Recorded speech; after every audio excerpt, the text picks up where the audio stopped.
It's time to let it flow. It's time to let it flow. Yeah, it's time to let it flow. Yeah, it's time to let it flow. It's time to let it flow. What's poppin'? Welcome to the next episode of Let It Flow. What's good, bro? Yeah, do family. Yeah. Appreciate you for having us, bro. We appreciate y'all coming. Yes, sir, bro. Hell yeah. So tell me a little about yourself. Man, bro, look, man. Yeah, I'm gonna do it like this because it's been a second, man. Hold on. Man, damn. Goddamn. Twin done did it again. Twin. Man, what it do, what it is, man. It's your boy Sway Day Houston, one half of the Houston Twinz. Man, this your boy Treso Sway, man. Trey Houston, one half of the Houston Twinz. And then I ain't gonna lie, we finna let it flow with my boy Phlo, man. Appreciate you having us one more time, bro.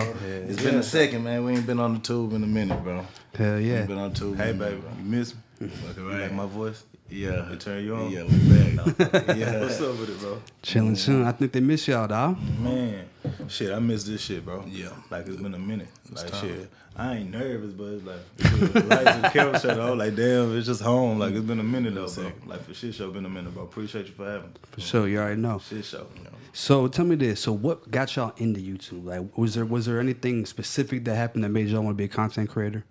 I mean, from the jump, we always been charismatic niggas, but I never thought about YouTube. You get what I'm saying? Like, and I'm gonna keep the cursing brief for y'all. Yeah, like one of our childhood friends, you know, she was working with Ned. Okay, cool. Carmen and Corey just needed people for a video they was doing. Yeah, a prank video. Yeah. Paid us $100 and then it was that. I didn't know nothing about the world though. I didn't know nothing about this YouTube world. You know what I'm saying? I didn't know who Carmen and Corey was, Kiana Jays, who else? Nick and King. I ain't know nothing about none of that shit, bro. You get what I'm saying? Like the only YouTube personality I watched was either Devin in the Lab or Hot Damn I Rock, Kane Carter. Yeah. Other than that, I ain't never knew nothing about no YouTube. So when we got introduced to the world, we didn't know Nothing. shit about this, bro. I didn't know this was a thing. Like when I first saw Carmen in the courthouse and I walked in, I was like, bro, you sell drugs or something? They started laughing and, you know, they pretty much put us up to the game and they was like, bro, like, it's gonna go. Mm-hmm. And I knew it was gonna go because I called my little brother. I told him who we was working with, and it was like, bro, nigga, y'all niggas gonna be famous. Yeah. So once I realized that, oh no, it's that shit. Like we got all the truths together, let them know that shit. Life was finna change and shit. It's been a movie since then, truly. Fucking right. To paraphrase that story, hell yeah. So I didn't know nothing about it, That was the start of it. But then what gave us like the skyrocket, like I was working with Chaz, me and my bestie, we was going crazy. Like she helped us get our page, like one of the fastest growing pages, like for real. Like we was doing like, shout out Pretty Girl Chaz. Shout out to Chaz. Shout out crazy than my Carmen, best. Cord, Kiana, who else was there? Everybody. Lex, Jack, Robin Alley, Ted Nethu, Dolce Nietzsche, Fruit, man. everybody. Man. Tim, that first generation, man, we was going crazy with the Tube House. Right. The Tube House is what Tube House is what did it. That Tube House is what did it. We kind of slipped in there towards the end of it. You like, you know what I'm saying? Then we got in. The page went super crazy. You know what I'm saying? And I was like, this shit for real, you know? And I love how everybody turned out from that class. You know, for the most part, people still rocking with this shit. You know what I'm saying? That was a huge boost for a lot of people. Huge. That opened up a lot of doors for a lot of people, bro. Yeah, I would say that Carmen and Corey like put on a lot of people, bro. A lot of people. Bro, when they didn't really have to. They didn't really have to, bro. Like, you know, us being a part of the experience, we know where people was coming from. Like, you get what I'm saying? Like, man, you get what I'm saying? But they had to come on here and tell their stories. But yeah, for sure. I definitely got to get them. But our situation wasn't like theirs. You get what I'm saying? I can only imagine being 18, 19, 20 years old, having to move to a whole nother city being from the country or just somewhere that's not, you know, like big Houston. City. Like Houston, bro. Right. Because this shit speed up fast. But you can't tell me you young, you popping, and you got all that money. Man. And then what I respected the most, man, they young. They move their family out here doing family shit. Like, you know what I'm saying? Like, young cat handling his business. That's really what I was like, man, damn, this shit hard, bro. You know what I'm saying? So we was in good company with that and definitely blessed. to say the least, bro. Yeah. Definitely blessed. Because the crazy thing is y'all from here, right? Y'all born and raised from Houston. So it's That's like our last name too. Yeah. Oh, and for real? On the ID itself. Oh, damn. Nah, Yeah, we didn't dub ourselves this. So even without YouTube, I knew we was gonna be a pinnacle, if not anywhere, but in the city for shit show. Shit show. Yeah, like so. Yeah, that's really what. And then we born in one of the most historic places in the world. You know what I'm saying? Like we from Yellowstone, Texas. You get what I'm saying? South side. But I'm pretty sure you heard of Third Ward, right? Yeah. Okay, so we graduated from Yates. Mr. Yates, I was class president. We coming up on our 10 years. Shout out, you get what I'm saying? we in the midst of working that out too. I'll let you come through too. You get what I'm saying? For sure. Let me know. That shit, yeah, bro. So doing all that and everything. Damn, I lost my point. What I was talking about. Well, I was gonna say to y'all like it's crazy that y'all from Houston, right? But then all of a sudden the YouTube world was like L.A., Atlanta, wherever, YouTubers were just everywhere. They didn't really have a hub. And if they did, I don't know about it. You know what I'm saying? As far as I know, like before Houston was the hub, it was just everybody everywhere. And then for some reason, everybody gravitated to y'all city and just started going crazy. Man, really, that's hard. It was COVID. That's how it happened. It was two places you could either go. It was open, either Atlanta or Houston. But they realized, okay, Atlanta kind of small compared to Houston. No disrespect. That's what it is. People say, you got you a little money, you come through, grab some property and stuff like that. Shit, the property value done start going up to the out of towners came. Yeah. At the beginning of COVID, it wasn't no problems. You could live like a king, right? With this amount of money as opposed to living in New York. You get what I'm saying? Like, no, for sure. LA or Miami. You get what I'm saying? No comparison. Like, What it was, because I was in Atlanta at the time during COVID. So it's like in Atlanta, it was cheap. But prices were going up crazy. Of course. It was like your new lease comes up and like, yo, it's $300 more. Like every year you're like, all right, bro, you're starting to get a little crazy. So out here in Houston, y'all were still like down, like not going up. Texas crazy. In the zone, bro. We got like our own rules, bro. You know what I'm saying? I noticed that. Texas so huge, bro. We own set of rules. Like, man, the city didn't close for like what 2-3 weeks tops. Yeah, I came out here and it was lit. I'm too busy. Crazy, bro. Like people fell in love with it. They got to see the actual Houston experience. You get what I'm saying? And right, because there's nowhere else to go. It's Houston, Texas. Be someone. You get what I'm saying? We have real life Southern hospitality. I know, like, most people still think we either on some country shit or due to the simple fact what mob ties got going on and shit like that, they'll feel like it's on some bully shit. You get what I'm saying? But that's not what it is, bro. We actually embrace people. Because, I've noticed that. Yeah, like one thing, bro. Like, okay. A fellow Houstonian will have like, we got rivalries because we just come up together. You get what I'm saying? It's more so like, okay, bro, got that going on over there. Shit, we come from the same spot. If he could do it, I know I could do it. It's not on no hang type of shit. You get what I'm saying? But when somebody from the outside comes in, this is another door. You get what I'm saying? Like you get to meet another Houston nigga. So they finna tell they whole city about what's going on. That's just the hustler mentality of a Houston nigga. Like what I just put y'all in, right? It's a perspective more so. Yeah. You know what I'm saying? So let me ask you this. Do you feel like, so you guys are from here, do you feel like staying in your city and never leaving, do you feel like that it holds you back some ways when it comes to success? Do you feel like you need to leave your city to really experience it? No, I speak on that. We did that. We did that young. You know what I'm saying? So we went to college at University of Oklahoma. You know what I'm saying? That's where we started out. The slave shit that you hear screaming, that's where it originated at. You know what I'm saying? And we did that knowing like, we want to connect our word that we created out here and we want to bring that back to the H. You know what I'm saying? We always knew we wanted to do that. But we was traveling. So OU, we went to OU. We went another place to play ball. Then right before, kind of like a year before COVID hit, we were staying in LA. You know what I'm saying? So we've been moving around. So y'all have already been outside. Bro, I saw with the LA shit, that really opened my eyes to television. You get what I'm saying? I went out there, I learned the music business, and I learned television. So I was extras on like CBS and shit like that, and I saw what was happening. But I'm noticing like Houston got a wave. It was like us being away from Houston, let me see this shit from a bird's eye view, like the shit that we got boiling. Like for real, we got a lot of young shit that's happening, and it's turning over. And everywhere we go, they was fucking with our flavor. They fucking with our music. They fucking with the way lingo. We dress. They fucking with everything. just everything. The way we so present like, it, bro. Right. Houston finna be the next big thing. Houston the is boiling pot. That's the next big gumbo. thing. Like when I moved to Atlanta, like it was the spot to go. Yeah, Like, there was nowhere to live but Atlanta. Right, Because I was there for like 5-6 years. Of course. And then like towards the end of that wave, when it started becoming Houston, and I seen everybody's out here. What brought me here was YouTube. You know what I'm saying? We got signed with Neb, and it was like, all right, shit, we got to come out here. So we came out here. That's really the only reason, which I'm glad it did happen. You know, that's all. So like, welcome. to answer Welcome, your question, I feel like relocation is mandatory. It's necessary. Yeah. Because it puts your back up against the wall, bro. You get what I'm saying? I don't know nobody. I got to start from scratch. I probably got a cousin over here, a partner over here. But for the most part, nigga, I got to go get in the jungle. You get what I'm saying? I gotta see what this is and where I'm at. You get what I'm saying? On a spiritual level, Jesus had to walk through 40 days in the wilderness. You know what I'm saying? So it's kind of like what you got to lead in this sometimes. You know what I'm saying? It's a difference. It's a difference. It's a difference between like standing in this your whole life and having it going out the nest. Okay, it don't work. I got to come back, but still I'm jumping back out there. You know what I'm saying? You got to go get out the nest. And it make you see where you come from. It make you appreciate it. Because you know when you in that shit, you like, damn, bro, like I just want something new. And shit like that. But then when you leave, you realize how much of your city and your culture and your whatever your surrounding area precious it is. How precious that shit is because you don't get that everywhere. Right, because like I'm from Florida, so we got the beach and shit. So when I lived in Florida, I never went to the beach. Of course. Because I'm like, I'm here, it's whatever. I see that shit every day. Facts. But like when I end up going back to Florida, I be like, damn, I'm trying to go to the beach. You know what I'm saying? I can appreciate it. Yeah, it's kind of even like the drugs, like lean. You know what I'm saying? Like being a Houstonian, I know what the lean was doing. Like shit, it damn near killed all our pioneers. If you think of it, you think of the SUC, that SUC group. You get what I'm saying?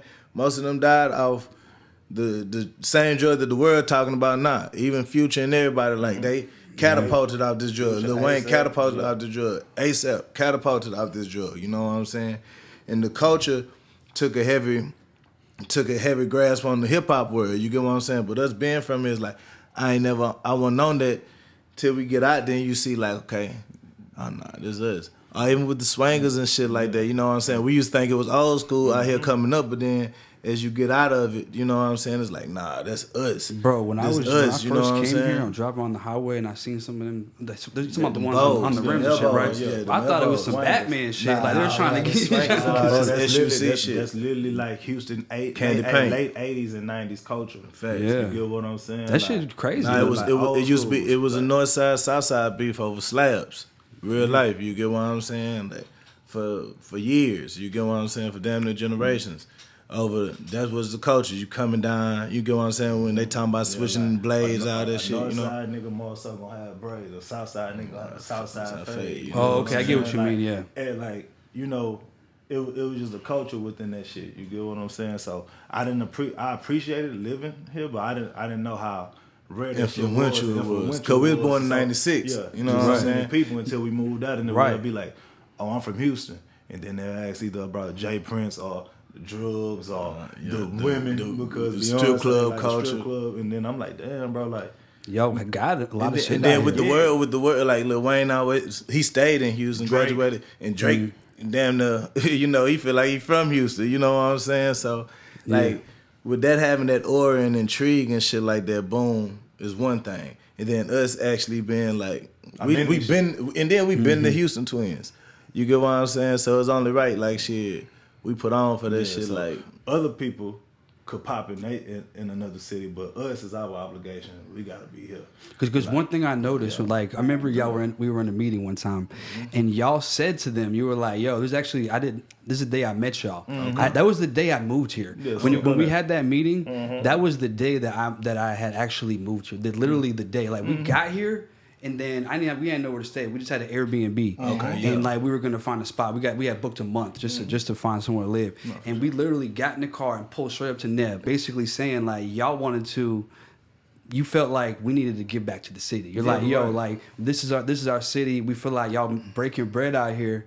Y'all need to get back to the city. So I definitely respected that. That was my first like time ever meeting you. I was okay. I feel that. I feel that. You know what I mean? Yeah. And that's a lot of the reason why I backed up out the YouTube. Like I went. Okay, it's cool. Like, yeah.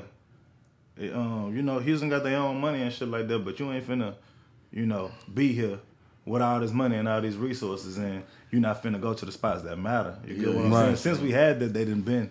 But, you know, like, it was just like, you know, like, cause, all right, we had some people getting millions and millions of views at Neb, right? Right. But if I go into the inner city, the kids don't feel that. You get what I'm saying? There's no reason why it's young ass millionaires out here, and the kids feel like the Houston Twinz is the biggest influence out here. Influences out here because that wasn't true at that point. You get what I'm saying? Like, yeah, we from here, we the hometown kids, but bro, You get what I'm saying? These people really doing with it. the resources. This is outing for y'all. Like you get what I'm saying? That could have changed the whole wave and the dynamic had they embraced the city and the culture a little bit more. Yeah, early on. So they're doing a way better job now, though. You know what I'm saying? Yeah, shout out, sure. shout out, because yeah. That was definitely good. I felt that. You know what I'm saying? Because a lot of people don't think like that. You know, that's crazy. You remember this shit? That's crazy. That's hard. I appreciate that too. You know what I'm saying? Like that For shit. sure. Like facts, bro. Because I peeped that shit. Facts, bro. Like that's how we was feeling at that point. You know what I'm saying? Because, bro, hell yeah. You know what I'm saying? That's like. You know how that shit is, you know, like that's like somebody trapping on your block, like you know what I'm saying. No, that's like, what I thought. You finna come in my city. Nah, bro, you gotta let a few more people in though. You get what I'm saying? Yes, but like at that point we didn't really want that shit. You get what I'm saying? Like a lot of people wouldn't have took the time to voice that opinion like loudly. You know, like it's like, hey, it means it meant something to y'all. That shows the kind of character I know y'all how have. bad people wanted it, bro. You get what I'm saying? I'm seeing it every day. For them people who's struggling and shit like that. And who wanted to be YouTubers. Who wanted to really and we do got that blessed with opportunity not even knowing. You know what I'm saying? And so I didn't feel like it was fair. Like from my perspective, like it's people that really want that shit. I'm bullshitting with it. So I'm coming through, I'm telling them, hey, look, y'all, I got this person over here, bro, funny than a bitch. I got this person over here, same couple, they could show this and woo, woo, woo, woo, woo, woo. So I'm gonna tell you what I think. I think that like since y'all from here and you're personally connected to that, to the the community, I feel like what you should do is it gives you a motivation. For sure. So like, you know what, I gotta get it. Because at the end of the day, you could do stuff like that. Like I'll give you an example, like Funny Mike. The way he brings, like, I don't know if they're all his family or all the kids he has, but they're probably he met them somehow, and a lot of them are from Baton Rouge, which where's he's from. So he's putting out for his community and helping out because he can. He has the platform to do it. No, for sure. So it's like it's definitely a good. It's a motivation. I feel like sure. I mean, it'd be great if everybody did it, but I feel like I said, y'all connected to the community here, and just like people go back to their city. But I'm gonna get back to my city. So that's just how it is. Like bro, philanthropy is everything, bro. I feel like you owe it to your. Like you owe it, bro. You somebody, bro. You get what I'm saying? Honestly, like they need to know where you come from. If somebody is a kid in your neighborhood right now that has the same dreams and aspirations that you did when you was 8, 9, 10, 11, 12 years old, bro. You get what I'm saying? Right. And if you made it to a point to where people could actually know you from different spots, bro, yes, bro, get that back to where you from, fam. And then definitely, it was something that you learned in your inner city, in your neighborhood, bro. Like, don't just sit here and act like where you grew up at and shit like that don't matter and doesn't mold you to who you are, bro. And you would be surprised, like, how much just words like motivate people. Like if you're in a position, like I always try to tell people really how I feel, like the real, because like you never know like what you say to somebody one day. You're like, yo, hey, I see you, like let me hear that song. You know what I'm saying? What you working on? Like when you get to a place where like people are like, yo, I really respect your opinion and where you're at. And you say, hey, look, all right, keep going. And you never know, like you got to take that time out your day. No, Facts, for sure. Facts. And then I ain't gonna lie, speaking on even like. While we was feeling like that, when we blew up, we was still up. We was in the same spots. You know what I'm saying? Like, we driving out to Katy to shoot. You get what I'm saying? I'm in the city. This is where I stay at. You know what I'm saying? So we blowing up in the hood. So it was literally one day, that's just the Twins, to now they see us on their favorite YouTuber stuff going crazy. Now when we walking out to take out the trash, oh, it's the Houston Twinz. This is how we live. And we pull up to the corner store. People knowing us, you know what I'm saying? That's what's going on. We still there. So it's like I'm not going, I'm gonna blow up on everybody here. You know what I'm saying? So I'm coming. This is where I'm at. I'm coming with it. You know what I'm saying? Like it was our duty to be like, yeah, man, like come on. Cause I see what's going on. Cause they asking us about other YouTubers and shit. They really tapped in. Like we wanted to be athletes and shit like that. The young groups, they want to be YouTubers. You know what I'm saying? We like the that's what people want to be. We like the new actors to them. You know what I'm saying? Like we like the Denzel Washingtons and shit like that. Like you got to see they next ones. I wasn't realizing that then. You know what I'm saying? But that's what it was, and we right there in there with them. So it's like, and they really want that shit.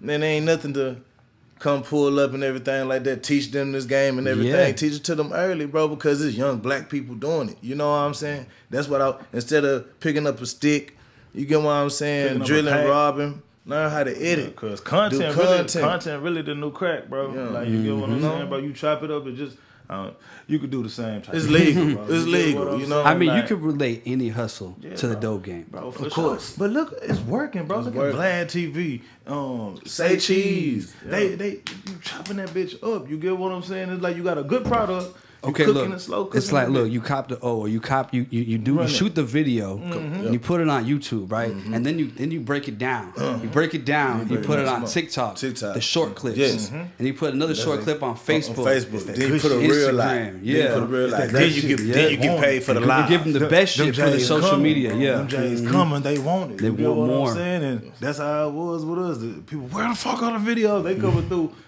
Like, they hostile. They want it, though. You get what I'm saying? So I'm like, damn, they fucking with the shit. You get what I'm saying? It was just like... I'm going to tell you the truth, though, and this goes for anybody. When you're really doing this shit, you're really working hard, it definitely... It's the consistency is the hardest part. Man. Hardest part. For sure. And it's like you said, especially when, like... Sometimes I wish I was in y'all's shoes or everybody else's shoes when they was moving in and I'm coming to Houston to do YouTube. At that point, that was just YouTube was just something else that we was doing. We was promoting, had a radio show, still coaching. Well, we were just getting our basketball team back up. We vibing, you know what I'm saying? It was never nothing that we planned for. Yeah, it's just we popped. Like, we had to fit YouTube in our schedule because we had already had all this other shit going on. World mixed in with just family business. I can't get out of it now. You get what I'm saying? So now you have some family members thinking that we have more than what we have. You got obligations. Yeah. And what you gonna do in now? your around you. Like, it's not on the phone. It was a conflict for real life because we dealing with it and blowing. They watching us. They watching us blow up, and it was a lot of distractions too. Like, man, it's hard to stay consistent on this because the shooting was easy. It's the editing constantly is that now that's the hard part. You know what I'm saying? Coming up with content. You know, coming up with it because this is what happens. Like, this is what makes it hard for me is you'll put out a video and then you'll go crazy. So it sets the bar so high. Like, you'll put a lot into that video. Like, you'll do a whole production. You'll do whatever. It'll go up and then like you're like, damn. What I do now? It's so crazy in that last one. Do I gotta go again? Like, you get what I'm saying? Then it's just the effect of just repetition, period, bro. Like, I don't think people realize how being at an elite level, how hard it is to be at an elite level. To stay at an elite level. Stay at an elite level. It takes consistency, and for us, we never lived like a consistent life. Right, and life hits you though too. Yeah. Outside of like the content creation phase. Bro, we're not even talking about real life. You get what I'm saying? But even with that, you could use that, but you know, that just it is what it is. When it comes down to actually being like, you know, responsible for a craft, you got to really put that time in. Yeah. And like I said, we was babies in the game, so this was work I never put in. That's like asking me to run a mile in 6 minutes, but I ain't never even ran a lap. You get what I'm saying? I don't know what the hell I'm doing for real. I need to learn form. I need to learn technique. I need to learn how to breathe. So we had to learn all that shit and then manage to still work at a high level. Edit, all that shit. You know what's crazy is like a lot of times like people who are famous and successful, you'd be surprised how a lot of them, even though they worked hard to get to where they are, how many times they got thrown in situations where they got in there like, oh shit, I don't know if I can do this. Like, you need me to do this? Because you know I did that. But you don't realize that and this is not the same. Not you know at all. And I'm going to try to do it, but I don't know. But they just see the finished product. They just do it. They see the finished product, bro. Like, when you're put in the spot and it's like, do it. You gotta come on with it. You gotta come on with it. I feel like even the elite YouTuber it probably takes them like 3 to 4 hours just to knock out a video, probably of like 12 minutes. You get what I'm saying? So just think about that shit. You get what I'm saying? It's a lot of work and dedication, and you have to know what you're doing. You get what I'm saying? Like this. None of these people that y'all see on these platforms is by accidents, bro. Facts. It's borderline. These are geniuses. You get what I'm saying? So before anybody think y'all could just run into it and you know take over the YouTube game, bro, like you can't skip steps in this neither. That's like with sports, music, college, anything. Career, like, you can't skip no steps, bro. So you might as well just go, you know, line upon line, bro, because shit, that's the best way. And then the best experience with that is teaching, bro. Like, you have to work, fam. You gotta learn. You get what I'm saying? So we ain't even talking about the videos that the screen didn't went black or audio didn't messed up, and it's a banger too. Yeah, and you lose it, bro. People don't understand that feeling. Or the days you shoot 12-hour shoots and the shoot don't even get put out. You know what I'm saying? For whatever reason, the footage gets lost. Come on, like like everything that go on through. How many videos we had that could have went that just didn't never get posted. Yeah, or how many times you did post and didn't go. You're like, you damn, I knew that was it. That was the one, and just don't go. Damn, am I losing my groove? You know, like that. So, be like that, bro. The algorithm isn't the science, bro. Like it's random sometimes. It just happens. Just like you never know. It's kind of like stocks type shit. Right, like, exactly. When it's hitting, it's hit. When it's not, because it was a dip at one point in the YouTube game because they had got super saturated. Shit got spooky when that algorithm started changing and people couldn't and then the world started opening back up and shit like that. And that's why you had to switch over to really using your TikTok, using your Instagram, like learning ways to take that content and make it viral on other platforms. And that, but not to cut you off, that's what we be slow on. You know what I'm saying? It's like I could definitely help with that. You know what I'm saying? Yeah, because like, bro, like that it's just being the social media nigga. You know what I'm saying? Like that was in my era on some shit like that. Like shit, live shit going on in real life. Like, you know what I'm saying? So as far as like even so much as YouTube, me being the guy with the camera never made sense to me. The camera could be on me, but me being the guy with the camera, it took some me a minute. Used to. You know what I'm saying? I didn't like it at first. Coming from our environment, you know, no face, no case. No face, no case. Keep shit quiet. CMP. And me too. You know what I'm saying? Keep shit player. You know what I'm saying? Like, shit, don't just put no camera on me. I'd probably be with my other girlfriend. That's what I'm saying, bro. This YouTube shit. And then on a different tip, bro, this YouTube shit really blew shit up in real life with us. I pride myself on being a player, bro. That YouTube shit was everywhere. I started having to get flagrant with the shit. You know what I'm saying? Like that. I'm fucking these hoes. I can't hide it. You get what I'm saying? That shit fucked up a lot of shit, you know, but that's just the price of notoriety, a little fame and shit like that. And that was just a minute level. So only imagine like what the Travis Scott's, Beyonce, Drake's gotta go through. The stuff they deal with. Sometimes you don't even want to be that famous. You want to be famous enough where you're making money, like you comfortable, you can give your kids, your family enough money to be good. You can live how you want, take trips, but you ain't like on them radars up there where it's like you gotta deal with all that other shit. Like I feel like a Houston nigga do that the best, bro. Like, cause all our partners are still here, like the Lil Flip, Slim Thug, Sauce Walkers, Lil Kiki's, bro. These niggas, even Poyo, RP Poyo, like these niggas look like kings out here, still riding Rolls Royce, Bentleys, and big bodies and shit like that. Because like they still they're still touring here, still touring. Texas. You don't have to even go out of just Texas, though. Just Texas. But I'm saying they personable people. Like you can see them at the mall and shit like that. Oh yeah, like no security. We grew up with them. You know what I'm saying? They big people, but these like our uncles. And people respect them. They're not gonna mess with them. Big homies, big cousins, and you know what I'm saying? They touchable. Yeah. You know what I'm saying? So I always pride myself on being like that. I'm too Yellowstone to go Hollywood. You know what I'm saying? Even though I stayed in Cali, I'm too Yellowstone to go Hollywood. I ain't finna be shunned down. I ain't finna be shunned down on miles and shit because I'm there. You get what I'm saying? Because I've been here. Like, this shit motivation. I'm going to let them touch it. You get what I'm saying? Like, it just is what it is. So that's what I'm priding myself on, just being accessible to the people. To my people. So when we do get it, it's like, it's not leaving because, like, it's real. It wasn't because it was hot for that time. Yeah. It wasn't because of what was rocking or no gimmicks. Like, nah, bro, people know that's twin. I want to feel that Muhammad Ali scene, like when he was running in Africa and they got with him, they running with him. Man, come feel that energy with me. You get what I'm saying? I feel like that's where longevity come from. Right. No popcorn shit. You get what I'm saying? For sure. It takes longer to create that type of longevity, but it's worth it. It takes work. It takes work, consistency, and time. It takes time. Man, I feel like even with us, I feel like we won't reach our peak till we like 50. But what that does is tell me I can see when I'm 50. You know, most niggas can't see when they 50. Their life expectancy don't go that far. You get what I'm saying? Due to the lifestyle that they live. You got to see the blessings in it. Young nigga, listen to that. That's a blessing that I'm actually able to see 50. You get what I'm saying? Which is still relatively young.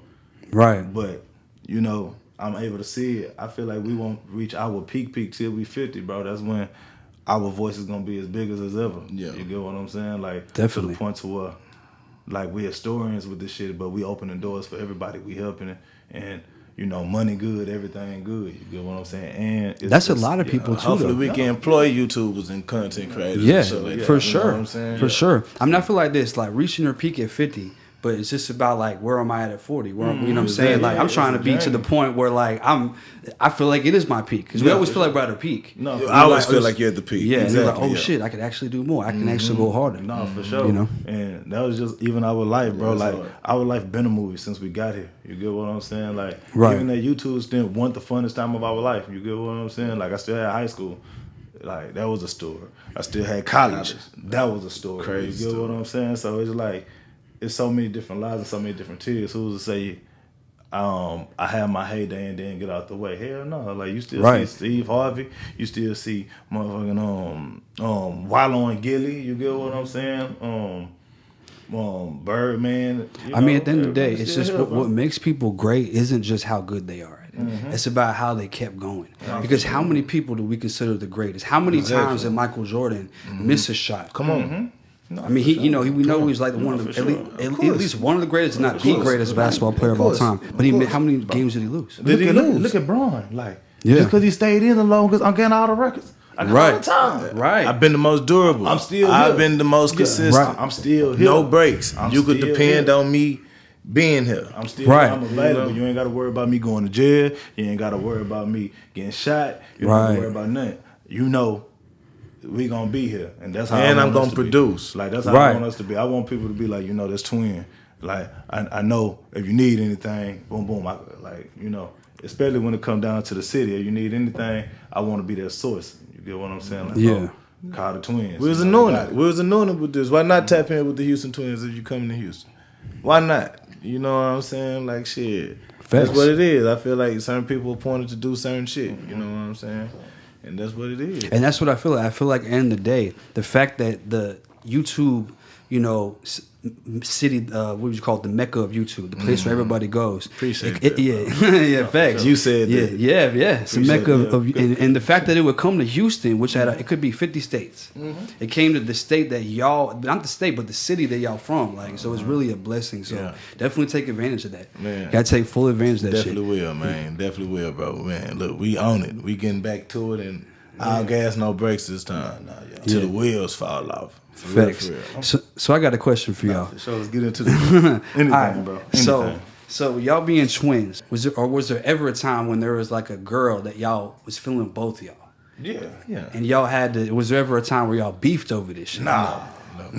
That's damn near against our religion. Okay. That's an ass whooping. Yeah, that's really our mama beat our ass for that. We ain't tripping. We ain't tripping about no females, bro, ever. You get what I'm saying? Especially not with your brother. Fuck no. Of course not. You get what I'm saying? But just in general, we ain't tripping over no female. However, I would say this: we never had the same girl. Yeah, ever. But so if you dated her, you never dated her. Even if he did anything with her, you did anything, kissed her, texted her, like, and she chose you. That's it. Not. Okay. It could have been we both was flirting with it, everything. But she chose. And she chose. She chose. You get what I'm saying? But usually they'll bring a plus one. I mean, you coming with twins, so usually whoever get that first girl is actually, I say it like this. Say if me and if it's one girl, okay, she choosing both, but she ended up choosing me, right? So I got her. Now she want to stay around, so I'm putting in the word like, you got to bring girls for my brother, and you got to let him have his pick. So from that one chick that he have, I could accumulate 4, 5, and vice versa. You know what I'm saying? So it just be like that. It ain't no point of like trying beefing. To do that shit. Hell no. Because I'm sure it happens though. I can imagine it happening to other twins. Man, bro, people ask us a lot of that shit, bro. Hey, we ran trains on females and shit like that. It's just like that ain't never been my thing, bro. We both live, attractive ass niggas, bro. So it's like shit. I get my own, he get his own. And then I ain't gonna lie, even us as a group, we got a clique of guys who we run with, like shit.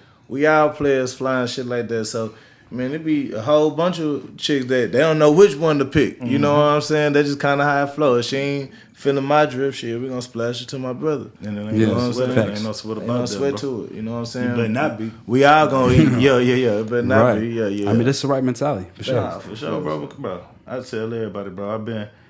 I've been with my same partners.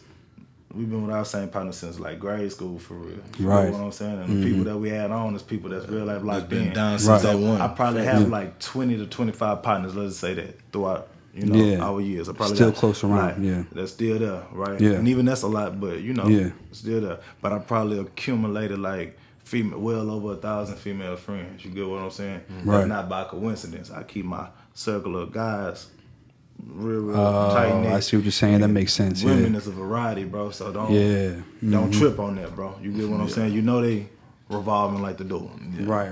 You get what I'm saying? No disrespect to them. I'm just saying this is how it is sometimes. Yeah, that's our culture. So y'all being brothers, like, has ever been a time where y'all were competing against each other? Always. Yeah, because the world gonna do that. So before we start anything, of course we playing 1-on-1. We even on the games, we playing against each other. We competing on everything. I love it. Fighting, like, grades, the prettier girl, who's stronger, who fast, everything, of course. And in our situation, that's different because the nigga look exactly like me. So if he beat me today, he can't beat me. He can't keep on. I gotta figure this shit out. You get what I'm saying? So there's no way he get all A's on his report card and I got a C or a D. Hell no. You get what I'm saying? It's just that the world gonna compare you. The world gonna compare twins anyway, bro. So even for my twins who don't want to be compared, bro, embrace that shit. Embrace it. Especially if you're identical, bro. Like, don't be a bitch. Facts. Facts. Bro, you should strive to be your own individual person, but you got to keep that twin shit. You got somebody with you. Iron sharpens iron. You get what I'm saying, bro? Like, you got to think, like, when you got a twin, you damn near fearless. Like, I'm not going through nothing by myself. You get what I'm saying? Sure. So we could be ourselves. You get what I'm saying? We ain't got to blend in because we don't blend in anyway. You get what I'm saying? That shit be hurting my heart when I see twins not close, especially y'all look alike. Y'all polar opposite. Fuck out of here, bro. That don't make sense. That's crazy. Bro. That's lame, bro. That's lame. You have a gift. You have a best friend that look like you in some type of way, shape, or form. You get what I'm saying? Even with us, we didn't become best friends for real. Well, we didn't realize we was best friends for real till we was like 17. Like one summer, we just got to know each other the whole time, up all night talking.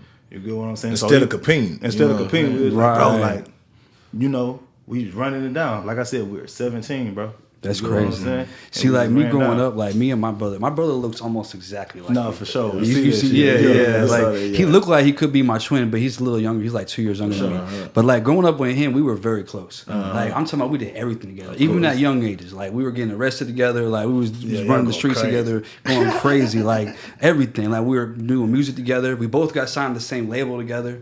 We were doing everything together. So I definitely know what it's like to have that. And we were we competed for sure. Of course, we competed. That's why I asked that questions. I was curious. It's healthy. It's healthy because you can look at it like, oh, y'all, like it could be like a negative thing, but you can also look at it like it's pushing me to be greater. That's what like, soldiers do. Yeah, that's what soldiers do. You know what I'm saying? Facts. As long as you don't get too into it, like it depends. Not everybody could have that relationship, but like we could. It's not personal. It's not personal. It's to make us better. We family, bro. You get what I'm saying? Exactly. You know, shit. We fight each other, kill others. You get what I'm saying? Like my hardest test is when I'm at practice. The game, I'm just getting to show off what I can do. The game should flow. Should flow. Game time. That's facts. I'm here to put on a show. You get what I'm saying? I'm finna work clean. Yeah, I'm finna beat your ass, but I'm finna do it in this type of manner. It get rugged and shit when the lights ain't on. Right. Like me and my brother would be like, we might be on the way to somewhere. We might be arguing, fighting, but we get out that car. If anybody says something, it don't matter. Fuck all that fighting shit. We beat your ass. This just happened with us last week. We get into it on some shit. We get into it. Then like a few hours later, like shit, I make my move, but shit, I got some situations, some plays. I tell them pull up, like nothing ever happened. You know what I'm saying? Like shit, we right back to it. Over with. That's what it is. Bro. Blood. That shit. You get what I'm saying? You know, family is all you have. You get what I'm saying? Right. At the end of the day, like, man, dead that shit. You get what I'm saying? Even if it's competition, it's friendly competition, bro. Right. You get what I'm saying? Don't snake your bros. Don't snake your people. Bro. It's easy to snake your people. They guard down. You know what I'm saying? Ain't no respect on that. That's like never. That's like picking on a weak kid, bro. Like you don't get no respect for outshining your family member.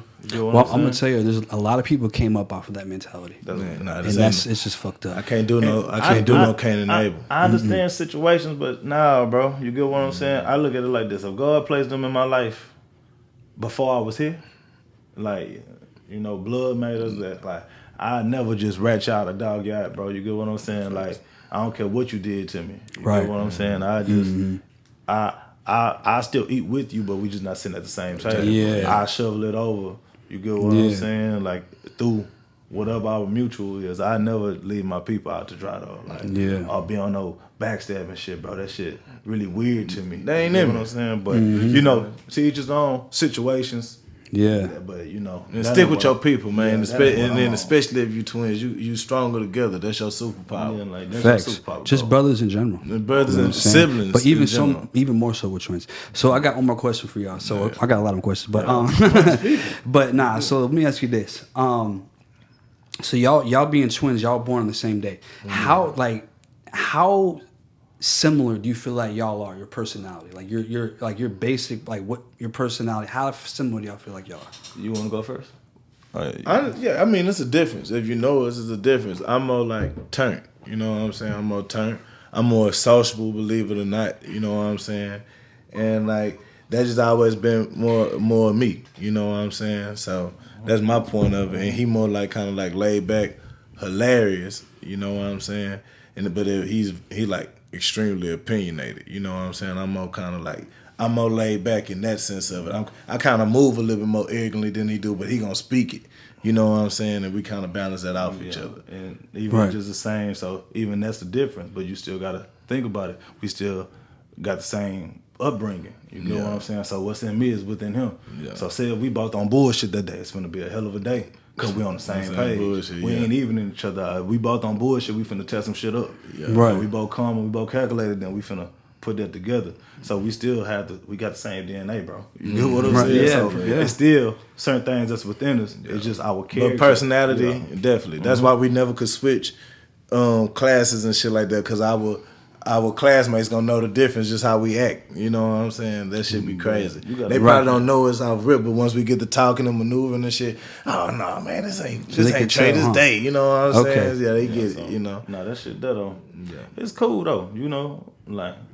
You just together with it though, like you know how to. It's like playing basketball. You hoop. Not really. Would you play football? I was a wrestler actually. Okay. So yeah, that's one man. Okay, so that's depending on more so the body, right? Yeah. Okay, you know if your legs and your arms synchronize, you know it takes certain techniques, right? So you know, okay, my legs feeling good today, my shoulders feeling good, so I know to work these things together. Even though these are two different things, you know how to put it together to take this nigga down. You know what I'm saying? It's the same situation. You get what I'm saying? Like I know his tendencies. He know my tendencies. We damn near the same person in this, so I know what happens if I get mad. The same angle, the same natural snap, I have with me. You get what I'm saying? Not only like, okay, say we squabbling, I'ma knock me a nigga out. I know he coming from the same shit, so I ain't gotta worry about him swinging. I know he's swinging. Right. I ain't gotta wonder if he a bitch ass nigga. You got my back. We on the same type of time. Yeah. Right. False, right or wrong. So get this. So I have this theory. I've been just coming up with this. I've been thinking about this for minutes. I'm like I was doing an interview with Trey Nub. You know, I know Trey Nub. Shout out to Trey Nub. Yeah. So me and Trey Nub had the same birthday. Right? So he was describing something about himself. We were in the interview. He was saying something. I can't remember what it was. And I was like, dang, hold on, wait a minute. What's your sign? And I realized that me and him had the same sign. Then I realized that we had the same birthday. Okay. So I realized that like signs gotta be like I'm not really big. I'm not really too big into like like if you look up your horoscope on this day, this is gonna happen. Astrology. I'm not really big into that shit, but I am big into like the personality traits that you get from a sign. Right? Alignment. It's an alignment, right? So what's y'all sign? Aquarius. Okay. Aquarius. So me and Trina, we're Tauruses. So basically, like I have this theory that I feel like the way that so y'all believe in God. So I believe in God too. But even if you don't believe in God, let's just say you're an atheist, you believe that this is a simulation or whatever you believe. Like what if like every single day of the year there's like a set template? Like on this day, everybody who's born is gonna be like really similar. Like it's kind of like, and then the next day it's just a little different and a little different. That's why you have the signs that are kind of similar for the month, and then it kind of switches up. I feel like it would be easier as a creator to have like a template, like, oh well, I'm gonna do it like this. You know what I'm saying? For this day, it's like a file. And then they tweak it though. It's not like everybody's identical for that day, but they're like kind of a set little guidelines of their base personality. And then like you said, because you said it though, you said we grew up in the same household. So that's the main thing that'll make the difference between how someone was born, you know, and then how they are when they grow up, being born on the same day. So they might have some base personalities that are similar with the being that y'all grew up in the same household and you were born in the same day. Or y'all did grow up in the same household, right? Yeah. So you grew up in the same household and you grew up in the same environment and stuff. It's like how similar are y'all personalities? Super similar. Like, we didn't get our own room till after like 21. Yeah, and type then, shit. You know what I'm saying? You know, it's just based off area. You know, cold is cold. You get what I'm saying? Like, right. you know, it's just certain things that we know that's violations on some moral shit. There's certain things we know violations on some bro shit, and just, you know, shit, my mama, your mama, my daddy, your daddy. My struggle is your struggle. You get what I'm saying? For friends. You get what I'm saying? And even to pick it back off that, the dudes that we, the two guys who we coach with, our bros, we all Aquariuses. So shout out Memphis and B. Hayes. Shout out Memphis and B. Hayes. Y'all always see us. You get what I'm saying? And we took a 3-year organization and blowing that shit up. You get what I'm saying? Because we all on the same page. We want dogs. You get what I'm saying? Like, we all share that killer mentality, right? So, but at the same time, that live compassion too, to where we could get to. We adaptable people, and we loving and caring. So the passion might look like anger, but it's just passion and love. You know what I'm saying? Us and all our Aquarius partners share that. They say Aquarius love a lot, love hard, heart big. All of us have that same. All four of us have light. The same characteristic. It just said maybe it's just the way they express it is different. Yeah. Expression is different. Expression is different, but it's all the same. It's all comes from the same place, the same place. Just to piggyback off what you were saying, even with the times, I feel like that shit too. You know what I'm saying? Because like even if people are near it, like other people with that sign, you know, they still might have a lot of similarities. But like the people born on the same day might have more things that similar. So you start to wonder like why? Why? Like why would this be? Like, I'm born this day. What the fuck they got to do with the moon and the stars? You know what I'm saying? Like, it does, though. It must, right? Everything got a line. Yeah. So they say maybe it's like gravity, like the way the moon is lined up with the earth and the stars in that day. Yeah. But I'm like, proximity, it could be. Law of attraction, all that shit. It's all just energy, we bro. took a course on that shit in college. I forgot what it was called, but it talked about the alignment and how, you know, nothing within this world is coincidental. And if it is coincidental, that's how national disasters happen. It's like a glitch in the system. Yeah. Well, you got to think about it. Like, if y'all two are similar, born the same day, you got 2 other people. That's 4 people who all have these similarities. Yeah. That's not, to me, that's a coincidence. What's the odds that's a coincidence? Yes, bro. And then when we get together, we feel like the Avengers, like we just taking over the world, bro. If we link up with any other identical twins, instantly, like, it's like, it's there. You get what I'm saying? It's like, we know it, we feel it. It's like a sense, like, oh, there's some twins in there. Like, you get what I'm saying? Like, you could actually feel that shit. So it's clear, like, I also believe another thing. I believe that everybody has a certain aura to them. It's invisible, though, right? You can't see it. I feel like some people can feel it more than others. Some people are, for whatever reason, a little bit ignorant to it. But, like, when you walk into a room, you can feel a vibe. Man. You know, you can feel a vibe. You can feel like how people feel about you. Come on, for sure. Like you walk in the room and people stop talking. And it's like it happens. And even if you don't really think they were talking about you, you get the feeling. Like kind of like the vibe, like just like this invisible energy that hits you. Like, y'all what y'all was talking about? Like, what was saying? Like with aura. That's aura, With aura, do you see colors or how do you express with aura? Do you see colors? Do you hear shit? Or how you see an aura? See, for me, I can't see it. I can just feel it. Okay. It's like, I don't know if like it's a sign thing or what it is, how different people perceive it. Yeah. But I can just feel it. You know what I'm saying? And I feel like people have to be in tune with like the way they're feeling, because if not, you'll miss it. That should be important, because sometimes it's a warning. You gotta have that. That's a survival. That's a survival guide. Exactly. I know I see colors with aura. You get what I'm saying? Like just different shit. You get what I'm saying? There's always been lights for me. You get what I'm saying? Like, it's just certain things. I'm not gonna decode the colors, but you know, I see colors on people. Like, it's like how people describe when they see Michael Jordan, like how you see black Jesus, or how you would see Jesus, you see like a ray of light behind him and shit like that. I feel like that's an aura. You get what I'm saying? And if your light bright, that means you shining in that moment. If it's like low and dim, that means you either going through something or shit like that. You get what I'm saying? So if it's a bright color, that means you winning right now. If it's something that's low, that means you in that dungeon. But you know, what goes up must comes down, and you know, just right. And that's what me and him different, because I'm more of a feeling. Okay, you feel it. Based. I'm more of a vibe base. You get what I'm saying? Right, you can just feel it. Exactly. Like when I walk into a room, like if I ain't really talking to a lot of people, I'm just chilling because something ain't. You know, the energy ain't there. Yeah, the energy, like I can feel the energy, and I feel like everybody has a different way of sensing it, but I feel like a lot of people overlook this stuff. They try to don't go even through realize, like they just ignore it. Like, I don't know what that's about. I don't feel it, but you gotta be in tune with that shit. No, for sure. So let me ask you a question then. For sure. Like, okay, at what age did you realize that you had a opportunity to like be something. You get what I'm saying? Like someone, because you know, not everybody has the desire to be famous or influential. You get what I'm saying? But you say you rap, so that means you've always been intrigued into the entertainment and music lifestyle. And had something to say. And always had something like to say. Offer to the world. So when did you realize that you was one of them type of people? You get what I'm saying? Because it's not by mistake. Yeah, that's a good question. I actually always felt like it, bro. I don't know what it was. It was like I first started with music, and I felt like, because when I first started making music, I was only focused on making like real like life music, relatable music. Like, I only want to make sure. Like the first song I made was called "My Struggle." Right, for sure. Reality rap. Yeah, and my mom had passed away, so I did a song about like, yeah, appreciate that. For sure. But it was like me and my brother, we made a song about it, you know, and really put our pain on the track. It was like one of the first songs I put out where it was like people were really vibing with it, like crazy, like people were feeling it because we really were real. It was real. Yeah.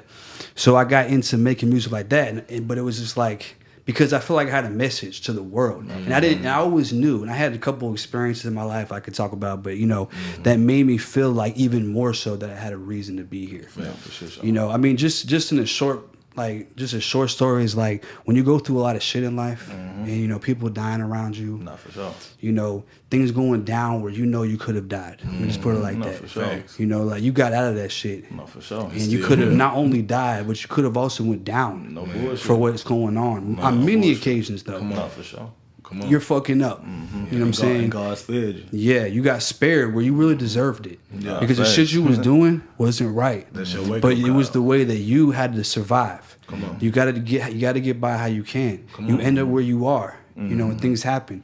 And sometimes you end up in places you didn't intend to be. And once you in those places, you can't always get out easily. That's where you find out who you are. Yeah. That's you find the out who beauty you in are. it. That's And the whenever beauty I in got put my back against the wall, I pushed out. I fought. I never let nobody push me down and keep pushing, you know, and that was the thing. So that got you in a lot of situations. So once you survive these things, you know what I mean, you get through it, you're like, damn, I'm here still. No, I'm You here. know what I'm saying? So if I'm here, it's for a reason. No, for sure. I'm glad you said it like that, bro, because I don't think it just happens. It always been that feeling. Some people blessed with that it. You know what I'm saying? Some people blessed from with the that time it. we met you, bro, you always had that it. You know what I'm saying? That aura about yourself, bro. And I wasn't surprised. I knew y'all was a gold mine as soon as we met y'all. Facts. You and Princess, bro, when y'all came in, I'm like, they got it. You get what I'm saying? And then y'all was hungry. So I was like, that's what's up, bro. You get what I'm saying? So for you to be doing this and where you at right now, bro, that was like, what, 3 years ago? 2, 3 years, something like that. You know, bro, you doing your shit. You get what I'm saying? Like, that shit influential. It's good to watch. Salute, shit, bro. You I appreciate that. Hell yeah. Definitely him, shit, bro. Definitely him. No, appreciate that, bro. So, that's how that shit go. Like, I know more so with us, like, you know, like, even our story, you get what I'm saying? Like, man, my mom was sick as hell having us. Like, you get what I'm saying? We both weren't even supposed to be here. You get what I'm saying? Real hella premature, shit like that. Damn. Out there, but, you know, we was twins, right? But everybody always separated us, teachers and all. But when we get together in recess, our life became like, it was synonymous to like a little Bow Wow music video, like the girls running out there, ripping our clothes you know, off. niggas want to be our age. partners and shit like that, and I never understood it. You get what I'm saying? Right.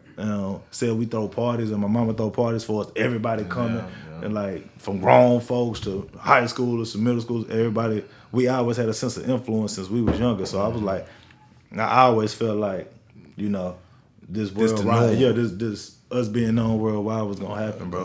Inevitably. You just knew. Yeah. So, It's like I feel like I had some sort of calling to be here for a reason, but I didn't know what it was. No, for sure. And I'd be praying like, "Yo, tell me." I mean, excuse me, not yo. I'd be that's how it be. That's how it be. That's I'd be like, "Yo, yeah. like." I want to figure out what I'm here for because I'm doing shit. Perfect. But it's like I'm not only here to do funny videos. You know what I'm saying? I enjoy doing that. It builds a platform. But I feel like I'm so excited. That's why I do this podcast. And that's why I like talking about shit that's deep to open people's mind and really let them see the world different because the world is full of bullshit. For sure. Like the music, I'm a rapper, but you know I came up like the rappers that I liked was like Tupac, for sure. 50 Cent, and some more influential rappers. You know Lyrical what I'm saying? substance. Like, lyrical substance saying? to it. So when it got to the point where it was so watered down, I'm like, yo, there used to be a message to this shit. For sure. Method to the madness and everything. I look at it like that. Those are our prophets, bro. Like the Malcolm X's, Martin Luther King's, Muhammad Ali's, Tupac. Like we weren't born when Tupac. We weren't even here when Tupac died. You get what I'm saying? But the fact that he's still relevant to this day, the shit that he left, you know, like that's synonymous to the people in the Bible or whatever else you read. You get what I'm saying? We can even use Buddha. You get what I'm saying? Like anybody that's the name still hold rank to this day. I feel like that philosophies was philosophy and left it back.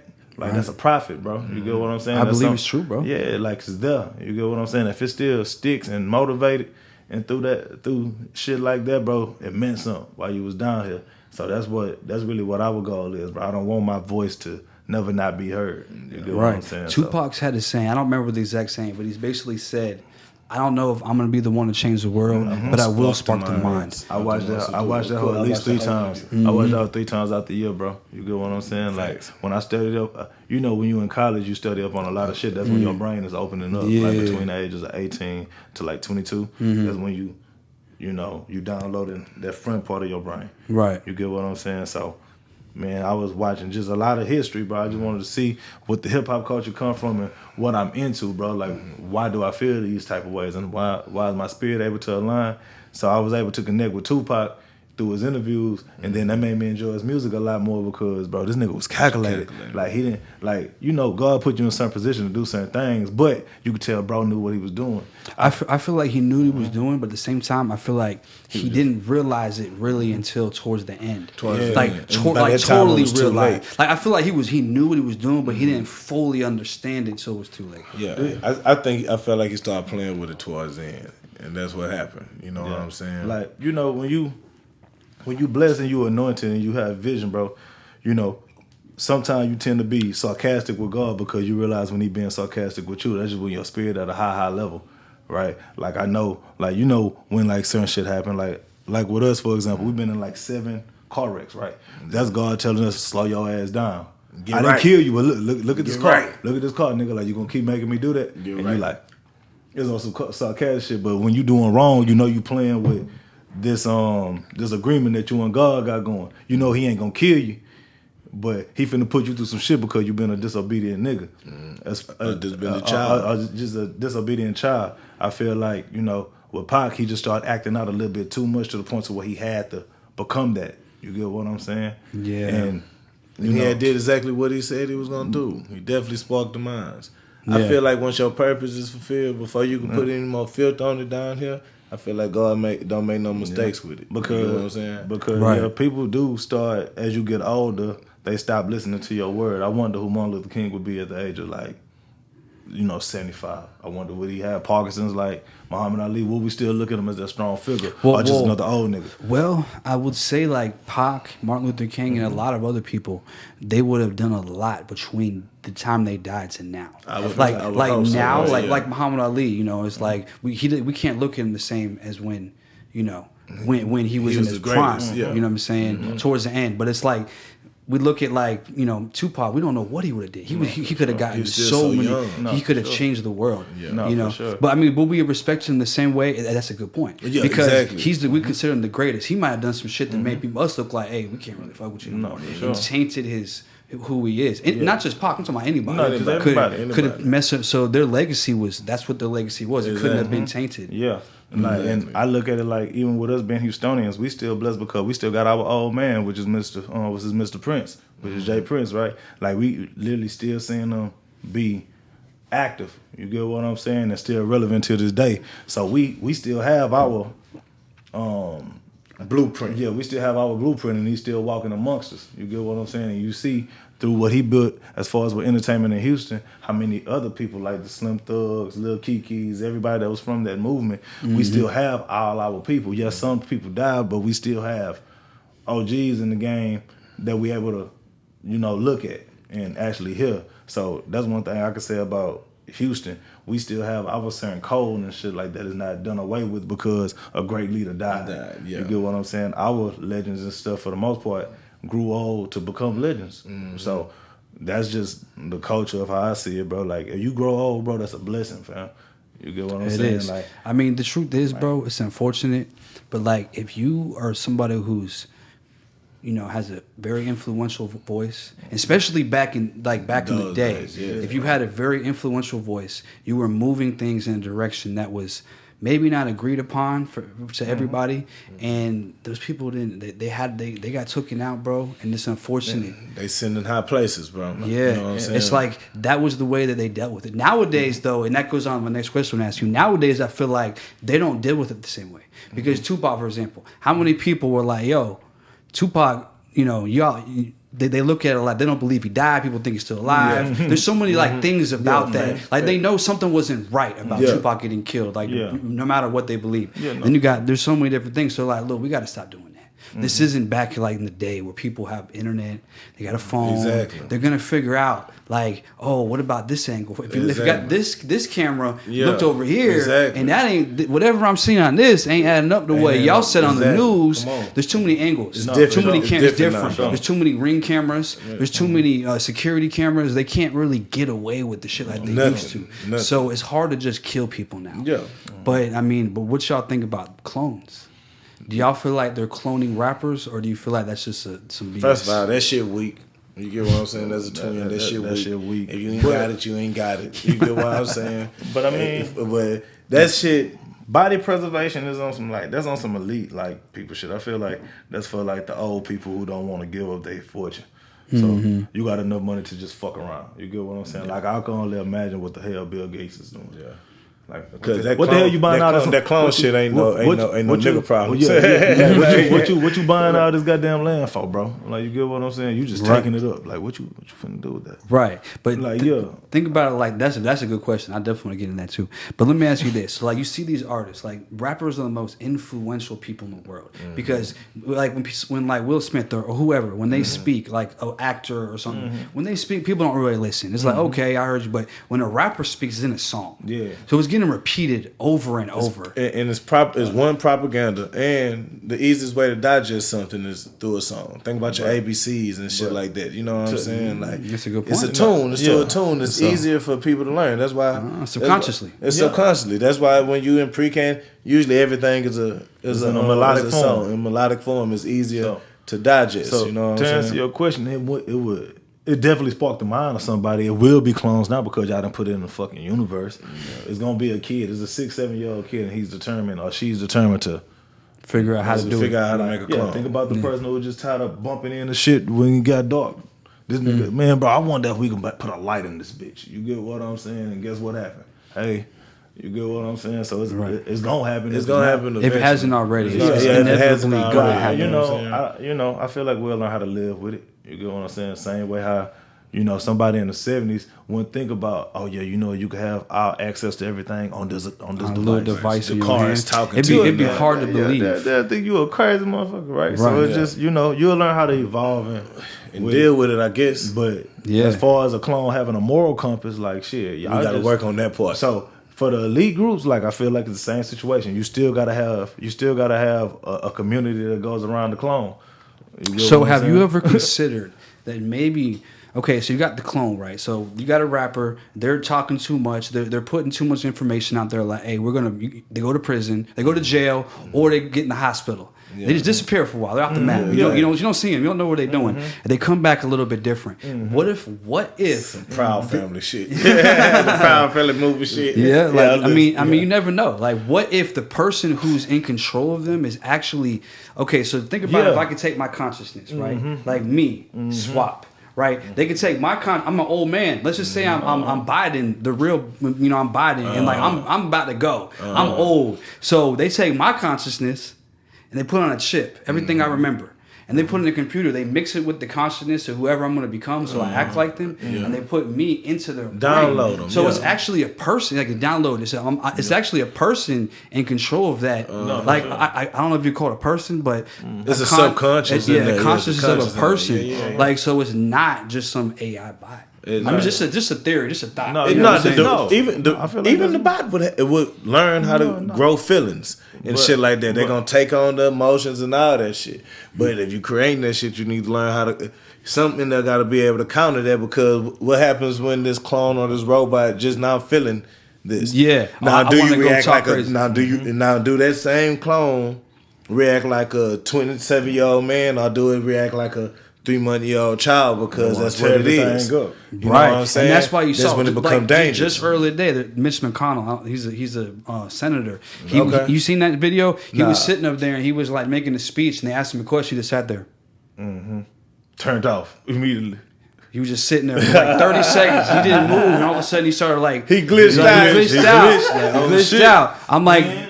Was it a health thing, which it could have been, or was this man just turned off for a second? They forgot to charge him up all the way. Man, I guess you would never know. You got to be a part of that group. Yeah. I ain't there yet. We got to get some more. We got to get some more. Get some more money to really know. And once they tell us we can't talk about it no more. I probably don't want to know that. I know. That's what I was talking about earlier. You don't really want to be the billionaire. I'd rather be, just comfortable. I don't think I want to be all the way up there. Yeah. You know what I'm saying? Like with the billionaires and stuff like that, like it's cool. They into some different shit. I'm cool on that, bro. You get what I'm saying? Just give me what's due to me, and I'm cool on all that other information. Because ignorance is bliss. Facts. I don't want to know. And there's such thing as information overload too. I got too many problems in real life to be worried about some shit that ain't there right now. I'll slap the fuck out of me a clone. You get what I'm saying? Don't come fucking with me with that bullshit. I ain't there yet.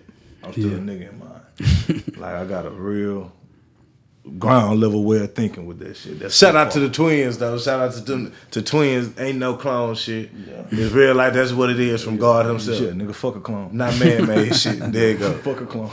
Yeah, bet. There you go. So being from Houston, what's y'all's favorite club to hit? Shit, I like camp. Camp on a Sunday. Camp is lit. As a summer 2023, camp on a Sunday. You get what I'm saying? And the door never fails. You get what I'm saying? It's pretty women there. That shit there. But man, them goddamn camp, bro, them hoes. Then I ain't gonna lie, you guaranteed to have a good time at the playground too. You gonna have a good time at the playground. But I haven't been to the playground yet. It's the women, bro. But I ain't gonna lie, shout out to Emancipation Street right there in 3rd Ward. I go crazy. Man. We really everywhere with it. Like for home, we go to the spot. You get what I'm saying? Because that's where we from. But on some like young nigga shit, like on some trendy shit, you gotta hit up camp, bro. Cause that's what, bro. You see that shit. Like you get what I'm saying. You got the ballers, baddest man, bro. Like I just love. Houston, I like camp too. I've been there a couple times. That shit lit, bro. Yeah, bro. The outside area. I like the outside area. You see it in there though. It be in there. It be in there with camp for shit. Camp. Hell yeah, camp, bro. So what's the best strip club out here? Shit. Area 29 sound like he got everything on. Area 29 sound like he got everything. But be on the lookout for P10 though. But the thing is about me, I'm keeping a whole buck. I ain't never been like no super big strip club guy. You know what I'm saying? I don't throw much when I do go there. If I am in there, it's because our little brothers was either like some of our people was performing or something like that, or somebody invited us. You know what I'm saying? But from what I be hearing and everything, but it really ain't no bad strip club in Houston because just the demographic of women that we got come through here. You get what I'm saying? Even if you got natural or non-natural, that shit look good. Yeah, you know what I'm saying? So, for sure. But I've been hearing a lot about, and then I ain't gonna lie, a lot of people I know a few girls that work at Barbies. So Barbies? Oh yeah. Barbies. See, I gotta hit some more strip clubs. I've been to Onyx. Like we used to go to Onyx, crazy. Like back to Onyx, back. I don't be going crazy. Bunnies, that all shit. That shit was lit. Bunnies that you like the Latina chicks. Bunnies go crazy. It's just the time, bro. All right, so let me ask you a question. So, what do you feel like females are most lacking in these days? Like what they lacking the most? Man, fucking. Fucking nah. I'm like, they damn, fucking. I don't know about that. No, they fucking. Yeah, they fucking. It's more so, man. Right now, it's more guidance, so. bro. Yeah, I'm going to say guidance. You know what I'm saying? Like man, they hard headed than a motherfucker now, bro. Like, damn. It just fucked up because they think they don't need men. Everything that's being pushed tells them that they don't need a man. Well, majority, especially in the black community. I hardly date outside my race. There's no racist shit. I've been in the hood. So it's like, as far as what I could speak on with the majority of black women that I've dealt with, it's just more so like the guidance and more so like listening. You get what I'm saying? Like they ain't listening. You know what I'm saying? You gotta impose your will a little bit, bro. You get what I'm saying? Like it just you a man. Like they kind of force you to show them. You know, in this day and age. You know what I'm saying? It's just what it is. They listen to what they saying in the music. They saying the lifestyle. That nice shit out there. That nice shit out the door. Like they want you to spoil them, but they don't want you to be nice. You get what I'm saying? Like Like, it's like, yeah, I'll get you some flowers, but shit, I ain't finna fuck you like I'm giving you flowers. You want me to choke on you? You want me to slap on you? You want me to, I gotta get there with you. This, me giving you flowers and me being a dominant nigga, it just don't correlate. They don't have like that gray area. It's either, you gotta go 0 to 100 real quick. Right, you start giving them flowers and all that shit, and they start feeling like you too nice, too good. Like, but why does that make girls not? It's damn. Us and our pops was talking about this, and my pops like what 54 or something now, 52. He was saying like, bro, it's like when you on when you on their neck doing what you doing, moving how you moving, it's like they respect you more. Yeah. As soon as you take your foot off, when you in their purse and stuff. As soon as you let them breathe, she give you money, she spending on you and stuff like that. But as soon as you flip the script and you start loving on her and let the foot off her neck and shit like that, that's when it all goes sour for you. Every time I became, it don't make every no time sense. I became the nigga my female wanted me to be, that's when they dip. That's when they dip. But if I'm that nigga that's misbehaving, bro, they doing whatever. Popping that player shit, doing what he doing. They doing, shit like bro. that, They doing whatever. Telling the bitch I fuck bitches, give me more head. I guess pussy like pussy today. You get what I'm saying? It like really is what it is, bro. Like.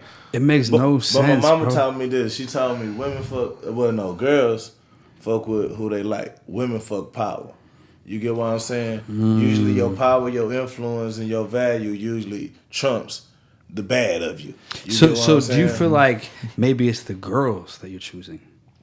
Shit, I wouldn't know. I wouldn't know because it's what I'm in proximity in. But even it's the same. But it's a recyclable situation. This is happening. It's been happening over and over. I mean, it's been happening. I don't know if it's been since the beginning of time. I don't know how long it's just been happening for. Like, I mean, think about how what's the trend right now. It's like the bad boy image and shit. Like not a bad boy image, but you know, they want a nigga that's gonna get right. You get what I'm saying? Like a refined hood nigga. Right. And what's popping right now is them freak bitches. Like look at it like from Sexy Red. I love Sexy Red. Silky Honey, Glorilla, City Girls. You get what I'm saying? A lot of all these motherfuckers, they coming with they heard. So I mean, it started way back when there was a song INDEP. Yes, it started. It's independent. Like so now it's to the point. Now it's to the point where like you know they start getting their own money and shit like that. So now they on some like I ain't gonna when you let me say this, Miss Independent. I was a young boy listening to that too, so I love the independent woman too.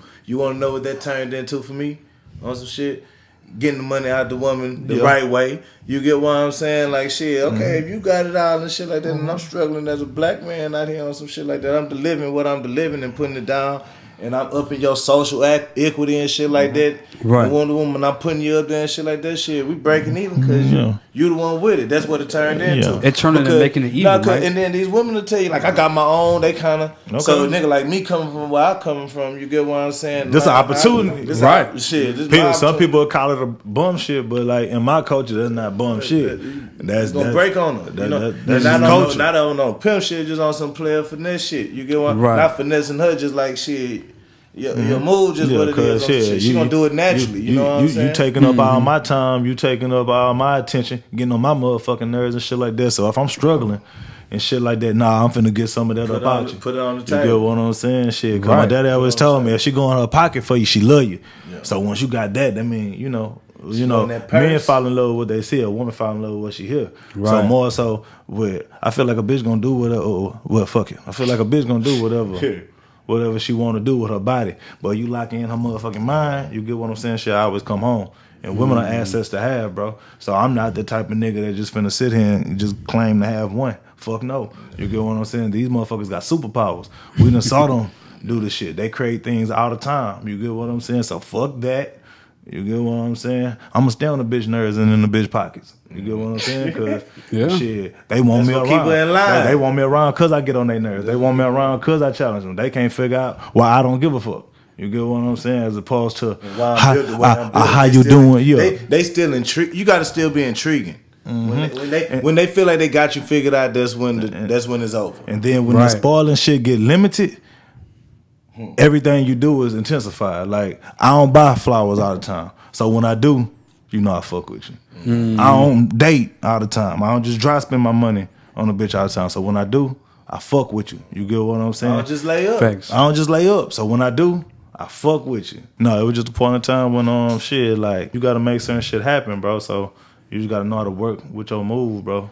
Like if it's a point of time where a nigga doing everything right, usually the woman gonna step all over the nigga because she know your schedule. She know your schedule, like the 9 to 5 nigga. You get what I'm saying? Shit. Right. When I was a unemployed nigga, I'm fucking 9 to 5 niggas bitch because I'm available. You get what I'm saying? Like he working 12, 16 and shit like that shit. This bitch needs some loving. So she finna take his money and give it to me. You get what I'm saying? Cause I didn't explain to her my situation. I didn't taught her my charm. So now that made me look like the nigga that's taking care of his business. Like, yeah, he got security, but shit, your bitch out here acting out. And you putting all your eggs in the basket with this one little female, you fuck around, kill yourself or do some stupid shit because this was all your eggs in that basket. More so me, I'm elusive with this shit. Like, this ain't even my favorite bitch, but I'm her favorite nigga.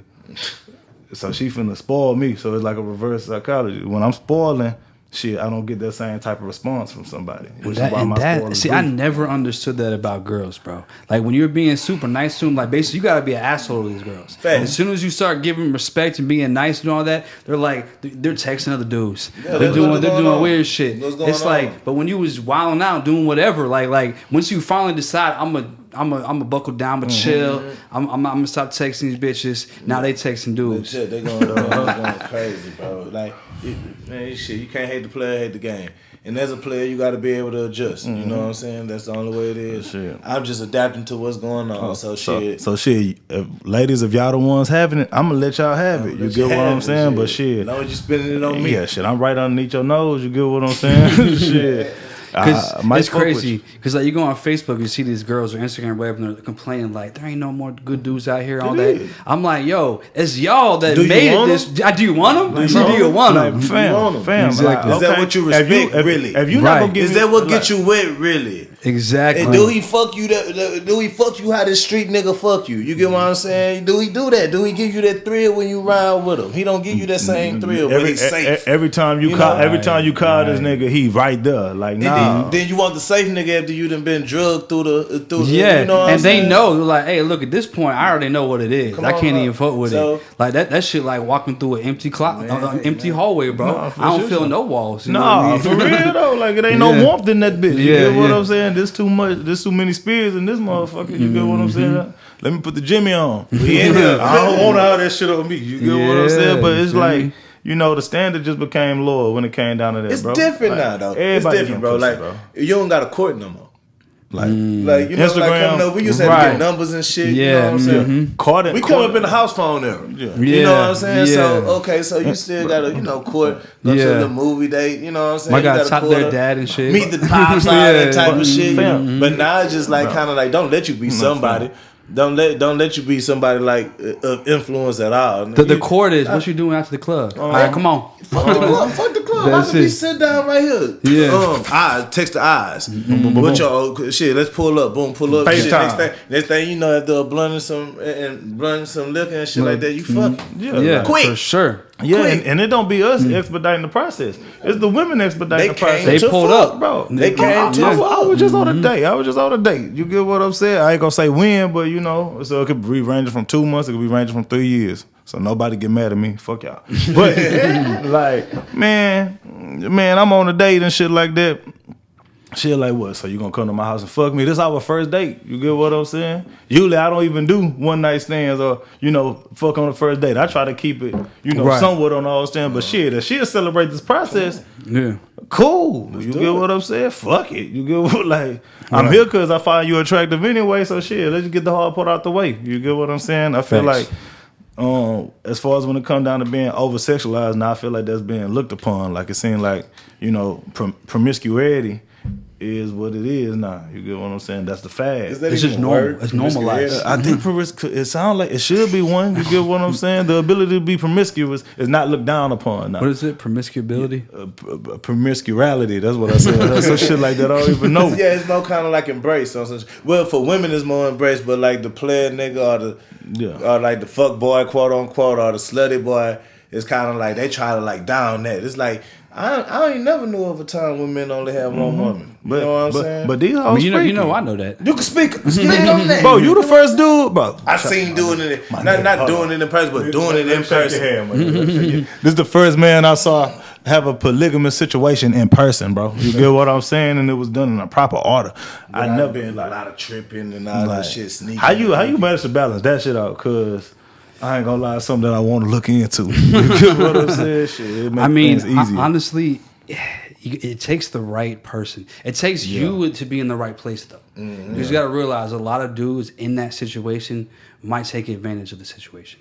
So it's a fine line. If you get a girl who's willing to do like a polygamy type relationship where it's a dude and you got 2 girls or whatever, like you have to have a lot of respect for, first of all, like if you're with a girl already and then you're adding girls to it, it's a different dynamics. You could start a relationship with 2 girls at the same time. Right. Yeah. You know, and that's actually a good way to do it too. Yeah. But like in a lot of cases, you have a girl. They bringing somebody in. Yeah, you're bringing someone in. Yeah. So it kind of creates this kind of like situation where you got to make sure your girl's comfortable. Yeah. No, for sure. At all times. That's the number one thing. You don't want to overstep your boundaries. So when it comes to like doing a relationship like that, it's all about boundaries. Okay. So he's like, look, I don't want you to do this. Don't do it. You know what I'm saying? Because it's going to cause a problem. You could fuck up the whole thing. So whatever boundaries are set, and you got to kind of let your girl set the boundaries. Yeah. Like, I mean, there's a lot of dudes I see on Instagram and Facebook, and like they're like posting a picture of their girls and stuff. And a lot of the dudes are like, at least in the content, they look like they're like the king. I'm in control. These are my girls. I'm gonna be real with you. I don't think I don't know how long this is gonna last or how healthy that's gonna really be in the long term. Like you might lose your wife over some shit like that if you want to run it like that. At the end of the day, you gotta let your girl have a lot of control. And a lot of men, and that's why not every man can do it. Don't want to allow their girl to have that much control. Like they want to, I'm in control, I'm the man. But like, you have to realize if you want to be comfortable with you, another girl, you know, then you're gonna have to give her a certain amount of for sure. They feeling based. And that's their feelings. That's something a nigga be needing to work with because I'm hard headed. You get what I'm saying? I don't mind following lead, but it's just I gotta know what you're talking about. You right. What I'm saying? Like you gotta be you're still in control to a certain degree, but you gotta let her have her. No, for sure. Like her. Because I mean it's based off her comfortability. You get what I'm saying? Like give an example. Like let's say you got your girl and you're like, oh, let's add another girl. We're gonna add a third. And then you say we're gonna go on a date. And she says, we're not smashing that night. I don't want to smash. Okay.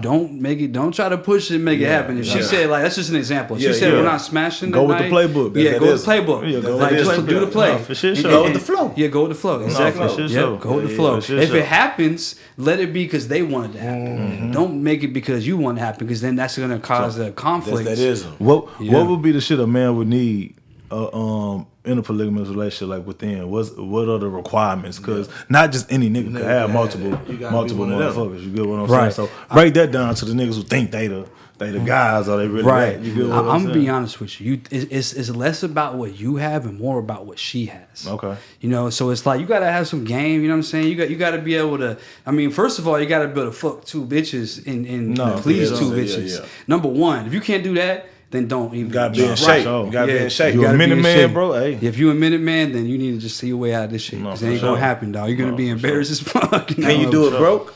You said, I mean, the truth of the matter is, you don't want to do it broke. I'm gonna tell you why. Because the real meaning of polygamy is like you're actually supposed to be able to pay for both women. You gotta have like in society like you're supposed to like because polygamy is an ancient thing. It's not new, you know. And back in the day, it's biblical. Yeah. So it's in the Bible. So it's like you gotta be able to actually pay for both women. Like if you want to go with the traditional way, they're both your wives. You're right. And sex is marriage. Right. And as y'all brought up earlier about women now are like real independent and stuff. So now it's more kind of like, well, hey, let's come together. Like I'm getting my money, y'all get your money. Y'all, I don't need all your money, but shit, throw some money in the thing. You know, we can keep the shit rolling. We can buy new shit. You know, keep shit. I'll take y'all money and we'll buy some sex toys. We're gonna do however we do it. Sure. Yeah, but do whatever do. You know what I'm saying? Yeah, you know, put the money together and do what y'all need to do with it. So it's like that's important in these days. But like, it takes the right girl though. Because like if you don't have the right girl, like it depends how you do it. Like this is what I know is I'm starting with one girl and then we add another girl. No, for sure. You know what I'm saying? I got my fiance and then we'll bring someone else relationship. So it's like you got to have the right girl. She's got to be able to like understand that like a lot of women get jealous. Yeah. Like my girl doesn't. My fiance, she don't get jealous. Like if I'm having sex with another girl, she doesn't like it entices her. Yeah, she more so fucking with it. Yeah, she fucking with it. See, that's different. That's different. What I'm saying? Like it's just a sex drive, man. Philosophies, it's just know like people in our generation, people are a lot more open. This shit used to. I feel like this part of it used to be more like closeted, but everything just so more free. Yeah. You know Out in the open. we just right. adapt. But you know what I'm that's saying? helping out niggas like us. You get what I'm saying? Like, as much as I would like to have a traditional monogamous relationship, I just don't see that being my life. I don't think it makes sense for me. Our groove. Yeah, it's never been that way. I was always somebody that could actually be able to have and actually have personal relationships with all of them, and it don't be no issue. Well, I'm gonna tell you the truth, bro. This is my opinion. Mm-hmm. I get that perspective because I've been single. I was out in Atlanta hitting all kind of bitches. You know what I'm saying? Mm-hmm. But I definitely love that lifestyle. But at the same time, once you meet the right girl, you realize that like it's really like an empire being built. Yeah. You know what I'm saying? It's like you come together. Like you don't find it every day. Yeah. So when you do find it, you gotta. No. And that's just advice to y'all because sometimes we make the mistake of not recognizing it. But have you ever had a situation to where you felt like, and there's no disrespect to you and Princess right now, but like maybe you had like a person who maybe seemed right, but you just weren't that where you needed to be to receive that blessing? Yeah, so this is my opinion on that. Mm-hmm. If you're not, if a girl comes to you and everything's working right, but you're not ready, and the truth of the matter is she's probably not the one. No, you know what I'm saying? Okay. And it depends. There's two different ways. There's two different ways it can go, right? It can go that maybe you weren't ready. So she taught you a lesson, right? That relate, because I feel like there's different types of relationships. There's relationships where you get into it, and it's like this relationship was the one. That was the girl. You marry her, which is the one out of 100, 1,000, whatever. But whatever, depending on the person. But the ones, the other 1,000, the 999 other ones were lessons to learn about how to treat the one. Like, because you made the mistake. Like, you have the one you thought was the one, and then you cheated, or she cheated, or whatever the fuck happened. She thought you cheated, and then you broke up, and you realize, like, man, I gotta make sure that if she can go through my phone. Like, I want to be with this girl. I want to spend my life with her. So when she goes through my phone, there's nothing to find, and not just because I deleted it, because there really ain't nothing there, and it takes time to get there. Because like we're dudes, you know what I'm saying? We do what we do. You know what I'm saying? It's our nature. But once you find the one that you're like, you actually have to do that. Because what happens is when you fuck up that shit, damn. And maybe the one, and I will say this though, the girl, if there is a girl that you feel like you lost and you feel like she was the one, maybe it just wasn't the time. It's not that she wasn't the one, it's that or the one for you to spend your life with. It's that at that time you weren't ready.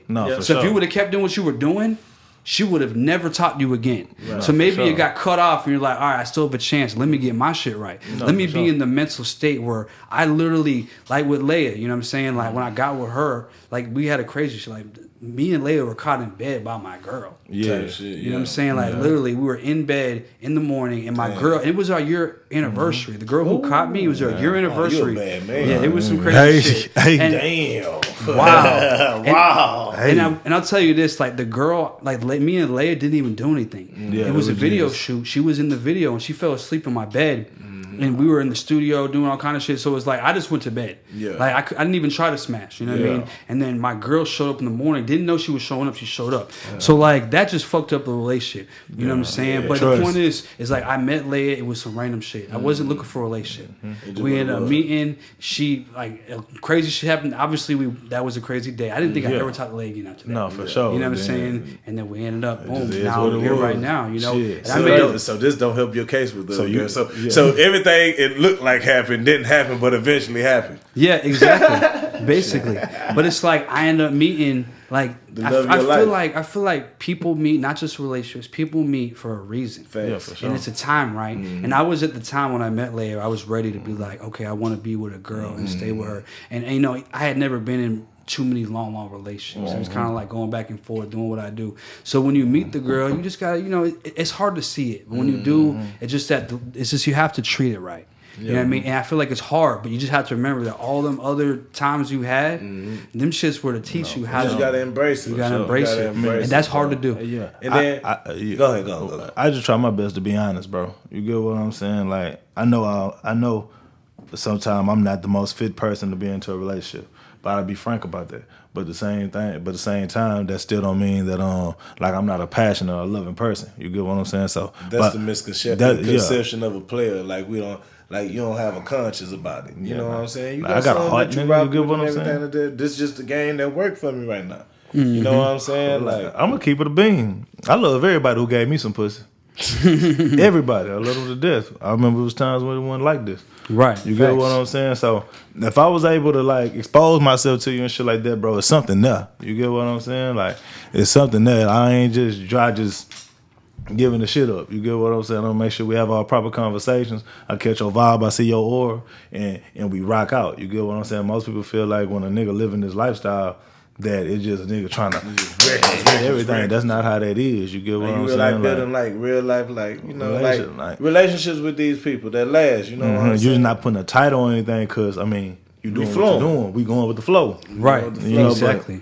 And then I feel like when you're on purpose, like, bro, well, where we at with it on some shit like that, I don't want nothing to interfere with our purpose. You know what I'm saying? We struggle, not even struggle, but we try to stay on the same wavelength. You know what I'm saying? So when the relationships and shit start happening, that's usually when what we doing kind of like. And we in our own relationship, even with that being twins. You get what I'm saying? You'll be amazed at how many girls get jealous of me and his relationship. Yeah, you know what I'm saying? Like, that's a whole another idea. You get what I'm saying? I can feel that. It's just a sense of envy, or like, okay, like, why when he call you get straight up, but when I call you and tell you I need something, it take you a while to get it. But you know my opinion? That's not the right girl.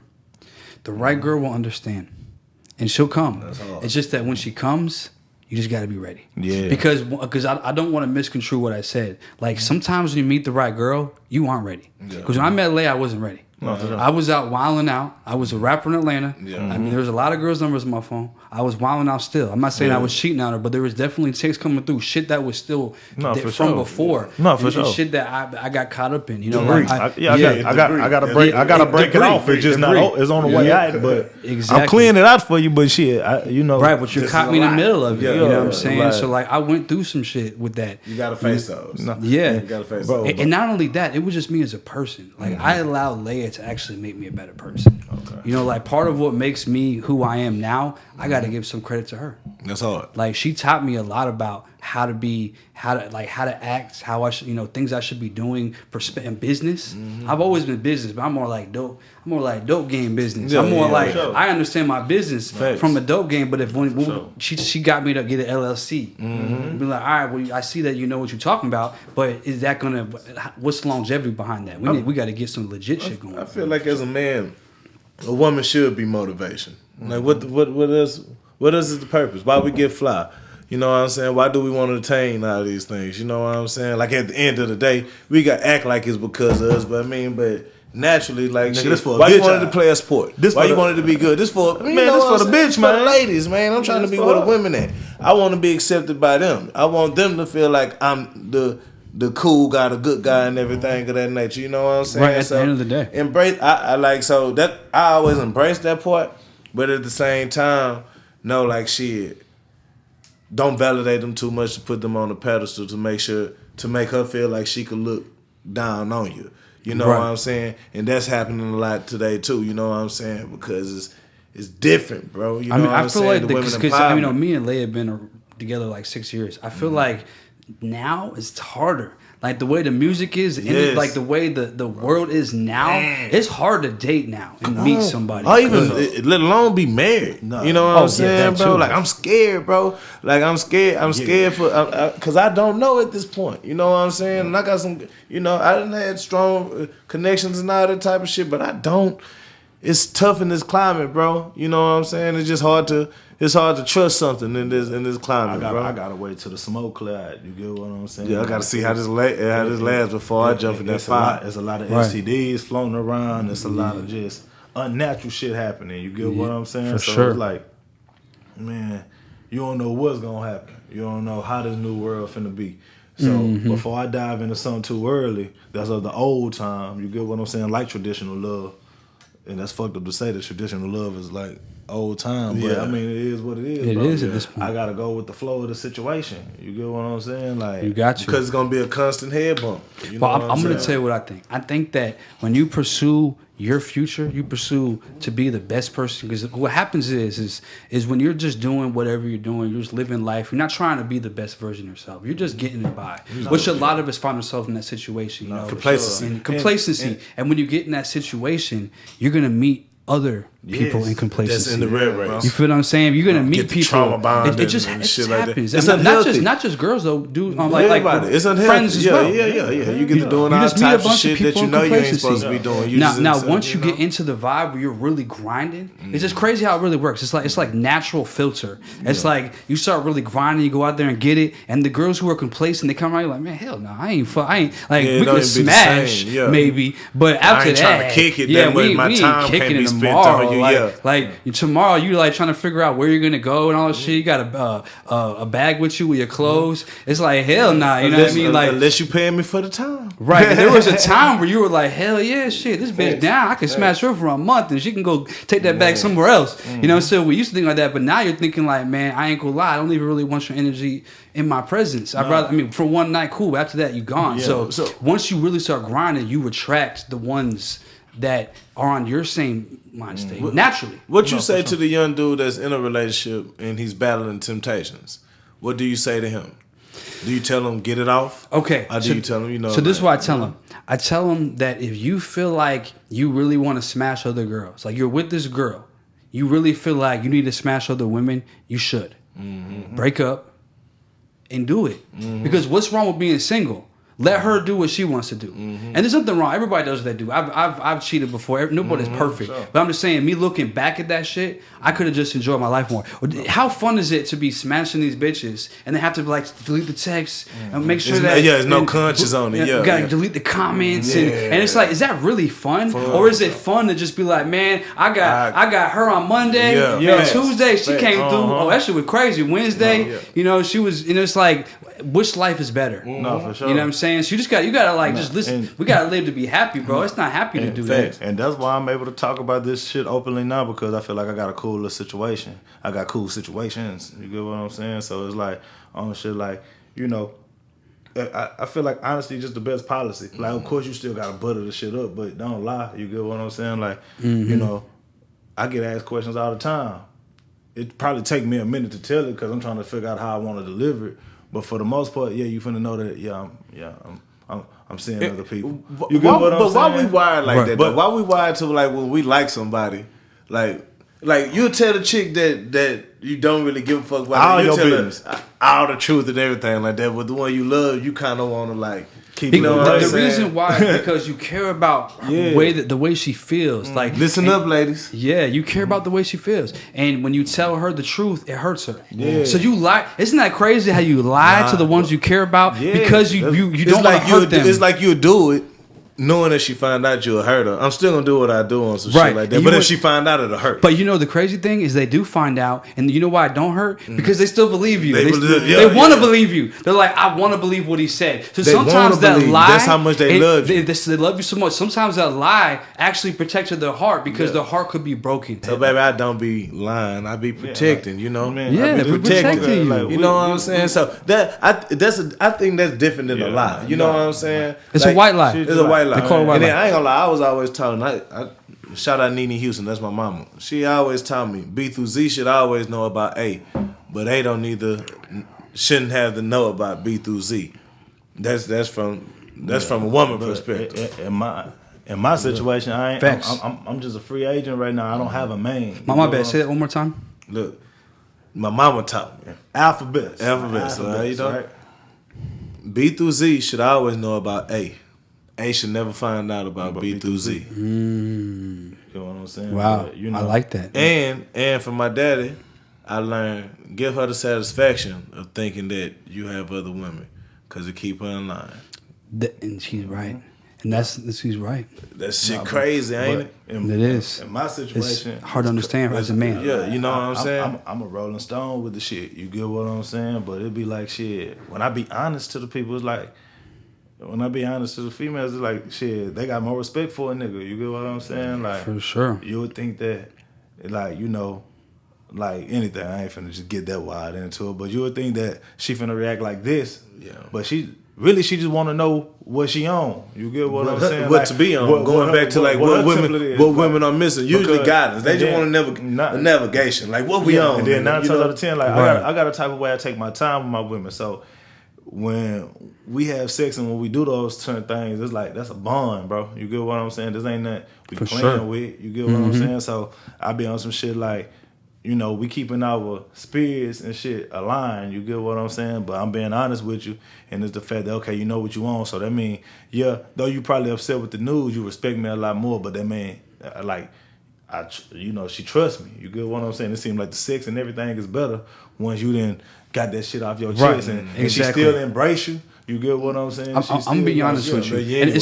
And sometimes it's hard to understand. Like, but when like what we talked about is true about like when you like a girl or you're infatuated with a girl, you don't want to lose her. She bad or whatever the case may be. Her pussy crazy. So we lie to them, but to not hurt them. But you realize when you really get the one that you want to be with, you're just honest with them. Yeah. I mean, but. You don't want to be honest about cheating. You don't want to be you don't want to be cheating on them because if you do that, you can fuck it up. But I'm just saying in general, like because a lot of us are scared to be vulnerable to a girl and tell us like we hold in a lot of shit, and that's what we do as men, and we should because women will use that against us. But once you get that one that you feel like is it. You gotta be just straight up with it. You gotta pick your spots when you be vulnerable. But you gotta pick your times. I be a bitch about it. I'm still a little bitch about it. I'll admit it. You get what I'm saying? Anytime I feel like I done been over vulnerable with a female, bro, like it's like everything. I overcalculate too much shit now. Like, say she say something, that shit probably wouldn't have hurt my feelings before I told you what the fuck I was going through. But since you said that, like, bitch, what you saying? So I'm gonna be real. What you saying like, for real? Like, Are you playing with me you gotta right like now? set like a. I'm not gonna say there's an amount of weeks or months that should go by, but you'll know. Like if you do it too early, that's gonna fuck shit up in all ways. You gotta have the right girl. But once you do it, like with the right girl. Everything's better, like you said. Like the connection's better. You just feel together. Going back to what you were saying, you kind of got to let her open the door too. Yeah, for you sure. Can't just if you one of those guys that's just putting it on. Oh, if you woman, open the door, forget it. Forget it. Like you pedestalize it. Yeah. She got to be like, man, baby, like, what's your mental? Yeah. Shit, you can't just come in like I'm feeling like this. Yeah, no. You can't be her. You know, hell no. But you'll get women that'll tell you like, oh, well, my God, I always tell me. No, you really don't. I really don't. You'll get to losing respect for this dude. Yeah, if it's too soon. But it's like. Like I said, like when you feel the time is right. And I mean, she might come at you 5 times. You be like, look, I ain't talking about it. And then the 5th time, like, look, this is what happened. Yeah. And when this happened, that shit, nah, we ain't doing that. Don't ever throw that shit in my face. Yeah. But it usually come up. But it do. But you at least gotta say it. Exactly. Just try to protect yourself. But you be like, with me, it'd be like, you see, that's that bullshit. You get what I'm saying? Like, damn, like. I didn't left my face open for you. Now you want to just overhit it and shit like that. And I'm putting them down, bro. I'm letting you know, okay, the coast is clear. So don't fuck with me in that type of magnitude. And look, it's like do this. It though. Life is a test, okay? If I leave $100 right here and I go to the bathroom and y'all steal it, okay, I know y'all gonna steal my shit. You know what I'm saying? Now, if I tell you. If I tell my girl, hey, this is what it is, and she throws it in my face, and then I know that maybe she just ain't somebody I want to deal with on a long-term shit. Life be about tests. How like what stage of that ism was you in when you was able to like put a motherfucker on the shelf like that ain't it, I'm gone? Because you know when you usually you usually stay in some shit that you stick around. I mean honestly, bro, I was one of those people even with friends who's quick. Like as soon as like shit ain't right. I recognize and I cut people off quick. I don't know if it's a tourist thing. Is it more of a ghost thing or you address the situation? Well, I do both. Okay. It just depends on the situation. I definitely will ghost a motherfucker. Okay. But I'd be more addressing it if it ain't right. But I mean, it took a level of maturity. But I was always one of the people who didn't have a problem cutting people off. For sure. You know what I'm saying? Still to this day. Like people try me to do some shit, I ain't gonna beef with you because I've done that. You know, people die from shit like that. Yeah, so we're just gonna cut it off. If you end up in my face, we'll deal with it. So, but if not, we're gonna, you know what I'm saying, with the girl, with girls, it's like you just gotta cut it, dog. And like I learned it from probably a young age. You know what I'm saying? Like I start feeling some shit. I'm like, I ain't. Yeah. You can't force that vibe, bro. Yeah. Sometimes you love a person so much you want it. You know when you want it for a motherfucker, but and I've done it though. I have done that, and it always blew up my face. So when it did enough times, I was like, you got to stand with on friends. it. Like, man, I known you forever, bro. But you keep fucking up, and that's fucking me up. It's not done no more, bro. Like it just is what it is, and that be my situation more so. Like I dissolve. You get what I'm saying? I be like, cause I just don't. I'm not into like intentionally hurting people. Yeah, like I'm an asshole. I'm blunt, but at the same time, I'm not trying to hurt the person that I'm with. If I say I love you, if I say I fuck with you, I fuck with you. You get what I'm saying? Nah, I'm gonna do what I do. I'm gonna do what I do because it's me. I'm gonna be the same guy that got you. I'm not major file. You know, I'm do understand everything that I'm doing. I'm not acting out. Right. I'm being myself. Who I am. I'm being who I am. But I'm trying to change my ways in lieu of you. But I think I'm doing that wrong because I'm changing it in lieu of you, not because I necessarily want to change it. So when I got with Leia, like I realized that she had the mind state to help me do where I needed to go. I trusted in her and I allowed her to do it. You know what I'm saying? Because I felt like I needed to do it. So it's all about finding the right one. And when it comes, you gotta recognize it and treat it right. But you know what's crazy is like out of all the times we've been around each other, chopped it up, been in the club, we never actually been on camera before. I think this is our first time. That's crazy, bro. You would think by now we would have did something. Damn. Some type of content. I really thought that we had did something before, bro. Damn, we ain't never. This is our first time. I'm pretty sure. I'm trying to think. This is our first. Oh no, you know what? Bam! I forgot. We did shoot one time. And Shaz's shit. It was where I had the strap. And I killed you, bro. It was a movie. Yes, bro. Yes. But I think was it just you in that scene? It might have been just him. Man, that's probably. Damn, it's been so much work. I killed somebody. I know that, bro. Nah, that was me in the garage. Yeah. No. It was in Chaz's house. Okay. Man, which one that was? That was a movie or was that a prank? No, it was the show. Oh dang! It was Chaz's show. Damn. It was Chaz's show. I came through the back door and I caught the gun back. Yeah, it was a show that we shot. Okay. I can't think of the name. Damn. My fault. Y'all go watch this. It's alright though. Go check it out. My fault. We did do that. Yeah. But outside, we ain't never collabed. But yeah, on each nothing just pages. with our shit. Like, That's it was somebody else's bro. shit. And we've been connected for a while, bro. Nah, this all bro for real. Bro. Nah, like, for you know sure. what I'm saying? Damn. This how we fuck around anyway. You know what I'm saying? Every time we see each other. Shit, well, congratulations, bro. It's hard. First time. Yeah, it's hard. Yeah, it's an honor. I appreciate it. Hey, I ain't gonna lie. Drink to that. Yeah, Cheers, man. Cheers, man. New beginnings. Nah, like New beginnings. Even how you was saying, bro. Like, let me take the shot, bro. No chase. But how when you came, and you came straight to the meeting off the road, started your journey as a YouTuber out here in Houston.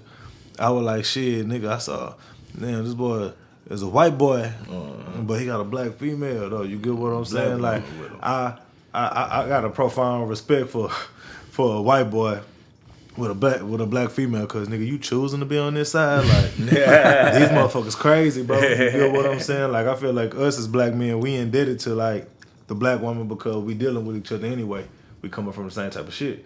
But for you to actually be a certain type of person, to actually deal with a black woman, understand what is going on, and still not offend. You get what I'm saying? That's like a great situation. Like, you feel like one of us. You get what I'm saying? It ain't even about like a skin tone. It's more so like how you say an aura, a vibe. Like, you could tell you come from something. You get what I'm saying? Like, where that some come real from? shit. Where they come from? Some real shit. Where that come from? You give me the white chocolate vibe. You know, just real white chocolate vibe. Yeah, though, like, for real. I'll tell you where it came from. Like where I come from in Florida.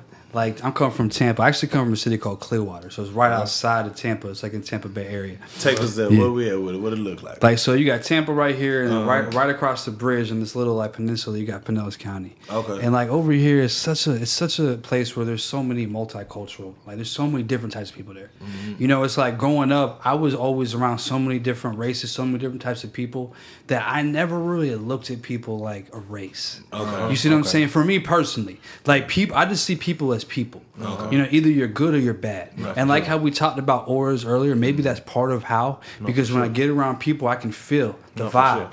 You know what I'm saying? And I never really felt like, I don't know how some people they be talking crazy, but I never felt a bad vibe from somebody based on their race. It was never like, oh, I'm in a room, I feel uncomfortable. Like, if I walk, like, I'm a white boy, I walk into a room full of black people, I feel like it's just a normal, it's whatever, you know what I'm saying? Because I mean, that's how it is. You know, like if I go to the club, I'm the only white boy. I don't feel uncomfortable. I'm just walking through, I'm like, okay, what's up? What's popping? You know what I'm saying? Because the reason why is because I see people as people in general.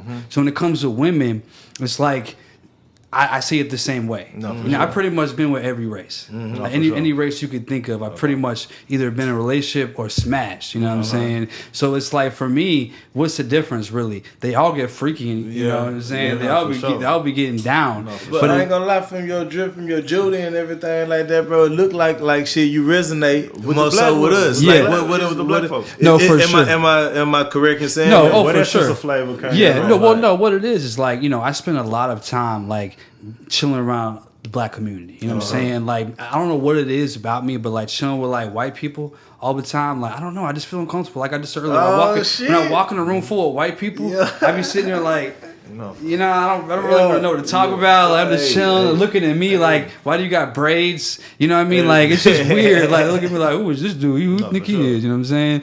So it's like I actually feel more comfortable. Like for whatever reason, being who I am. Because a lot of people be like, oh, you be trying to act like you black. Like a lot of people on TikTok and different things. I be like, look, I'm gonna tell the truth, man. I'm just being who I am. You don't give me no B-Red vibes. You know what I'm saying? Ain't none of that going on. You know what I'm saying? I probably had like, I think like throughout my whole life, I probably only had like 4 or 5 white friends. But one thing I had with my white friends, like they was real. You get what I'm saying? They weren't like, cause the barrier already broken anyway, just by me being black and you being white. So we could be honest with one another because we just trying to figure it out. My first white partner I had was in 4th grade.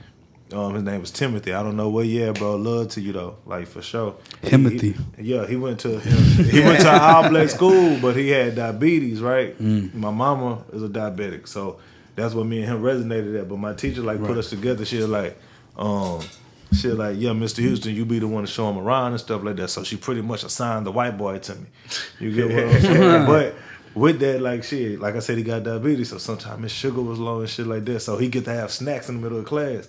But his parents used to bring extra snacks for me because I was looking out. You get what I'm saying? So I'm like, damn, I'm like resourceful. Same way when we was in like 9th grade, we had our white homeboys, Rand and King. Shout out to Rand and King. You get what I'm saying? Y'all doing a great job. But like, they parents like just showed us to a whole another world. All the white people who we encountered and stuff like that, they was more so of a blessing to us.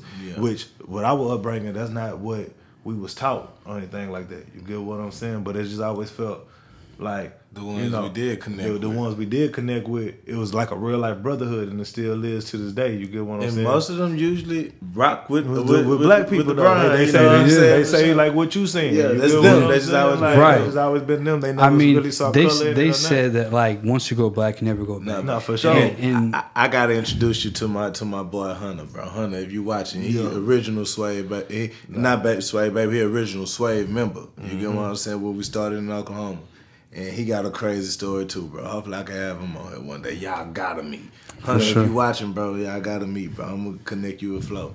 Y'all remind us so much of each other, bro, because y'all just never fit in with like. You a lot more laid back than what he is. You know what I'm saying? But he got the same thing though. Like he feel weird around his people, but he resonate more with us. You get what I'm saying? But off the rip, even from our conversation, your story, what we talked about, I was like, shit, nigga, your resume on the street side and everything go way further than us. But judging the book by its cover, you get what I'm saying? So you would think it'd be the other way around, bro. You know what I'm saying? Right. You said it was you and your brother and shit like that. So y'all was playing like the streets and shit like that, like early. Like, you know people ever try to play y'all cause y'all was also like white boy shit in this shit. I'm gonna tell you, like the situation that happened was because of that. You know what I'm saying? Because I'm the type of person where it's like I'm not just going out and I'm just like, hey, I got these straps, you know what I mean? Like I got a strap on me, but I ain't finna flash it. I ain't finna be on my Instagram. Different day and age, different you know day and age. Yeah. Like I mean, but even now, like you know what I'm saying? Like even if I was 18 years old with the straps, like you know a lot of people I probably wouldn't. Yeah. I don't be flashy. That's just me personally. That's just how I personally do it. You know what I mean? Nothing wrong with people who do that. Everybody do what they do, but because of that, a lot of people were like. Not knowing like if they pull it up, what it's gonna be. Yeah, like, you pull up on us, is getting down. You know what I'm saying? You wouldn't know because I ain't never tell you that. I gotta protect myself. Yeah, I'm gonna protect myself at all costs. But I was always like, maybe as a white boy, I should have been more like, hey, you got me strapped, man. From you know what I mean? Yeah. But I just had them. They were there. They was ready. It's there. So it's like when it happens, then you get surprised. So. I don't know. I heard a saying before. It's like never underestimate your enemy. Nobody, bro. Never underestimate your enemy. Nobody. Because if you underestimate your enemy and then you step in that motherfucker and you get fucked up, You know what I mean? Whether it's a fight, a robbery, a gunfight, whatever we talking about, like you should always overestimate. Like you should always be well prepared. Just talking about that. I was just talking about that earlier with somebody, bro. I'm gonna take it and serious. And that's crazy, right? And like you said, you would think, right, bro? See, we come from the trenches, hood babies and shit like that. And thank God, bro, I ain't never been to a chain gang, record clear, and all that type of shit. Shooting nobody get shot. It's just like I've been able to just get through that shit. You know what I'm saying? I done got in more trouble outside of the hood than being in the hood. But you, like that what I'm saying, the stereotype will have you thinking that it'll be like, different. You know what I'm saying? And then I ask you this, like, what about upbringing? Was mama and dad in the house for you? Yeah, I had both my parents in the house. What was that dynamic? Like, I'm curious because how does it usually both white or how that go? Both white. Both white. Okay. I mean, I'll tell you this: my parents were wild. They were wild. A lot of I don't know, just every race really was wilding out, doing drugs, getting crazy. Household was wild, bro. So I could tell you some memories as a little kid. Some crazy memories that were really life changing. So it was like there was a lot of trauma in the household, bro. So I dealt with a lot of shit. I mean, my parents were cool, like they were cool people and shit. But it's like they was going crazy. So like, I had to deal with a lot of stress in the household. You know what I mean? So what it did was it pushed me to not want to be home, right? And I'm different. So I'm in a household where I'm living like a regular neighborhood, decent. I wouldn't say it's hood, just like a regular neighborhood. Not too much crime going on, nothing. Just like a middle class. I guess you could say is where I grew up in.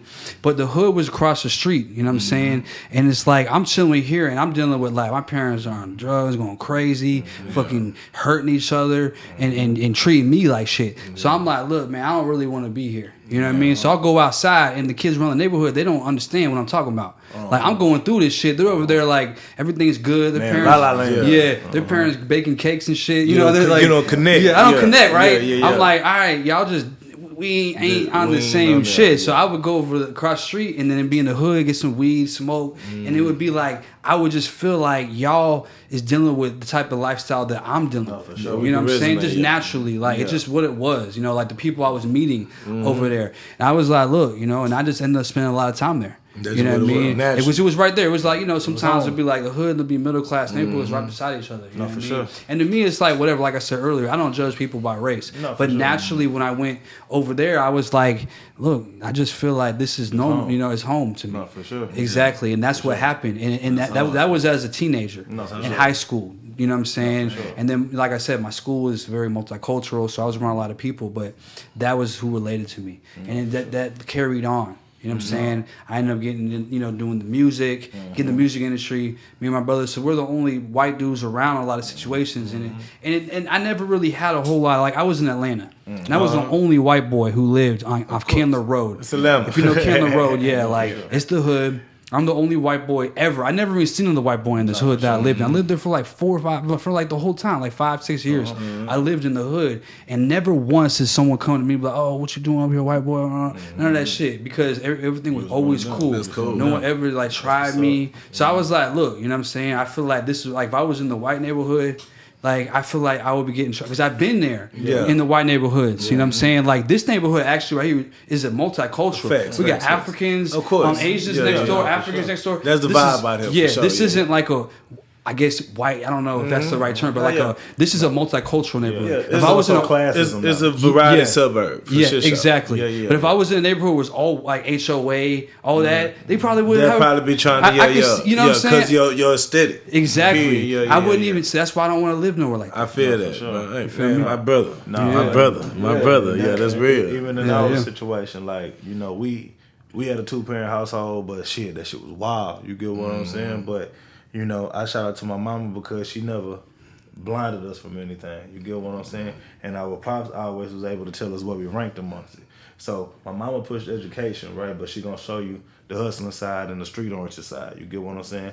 More so, my daddy, he in and out the jails and shit like that. So he gonna teach you structure, penitentiary rules and shit like that. You get what I'm saying? But that mixture of us seeing and being exposed to everything so early made us well-rounded individuals because though I'm going through this shit at home, and though I'm seeing everything that poverty-stricken environments are seeing, I still gotta go to school and be a class act. You get what I'm saying? But I feel like even with us having fathers in the household, that like my mama taught me everything, but shout out to my pops for actually being there. Like I can only tell you, and this ain't no knock on you, Pop. My pop only about me, probably only about us one thing in our whole life. But I never required that from him. I just like the fact that, nigga, them lectures that he gave me at 6 o'clock, all the way to 6 o'clock in the morning, but my mama finna wake me right up.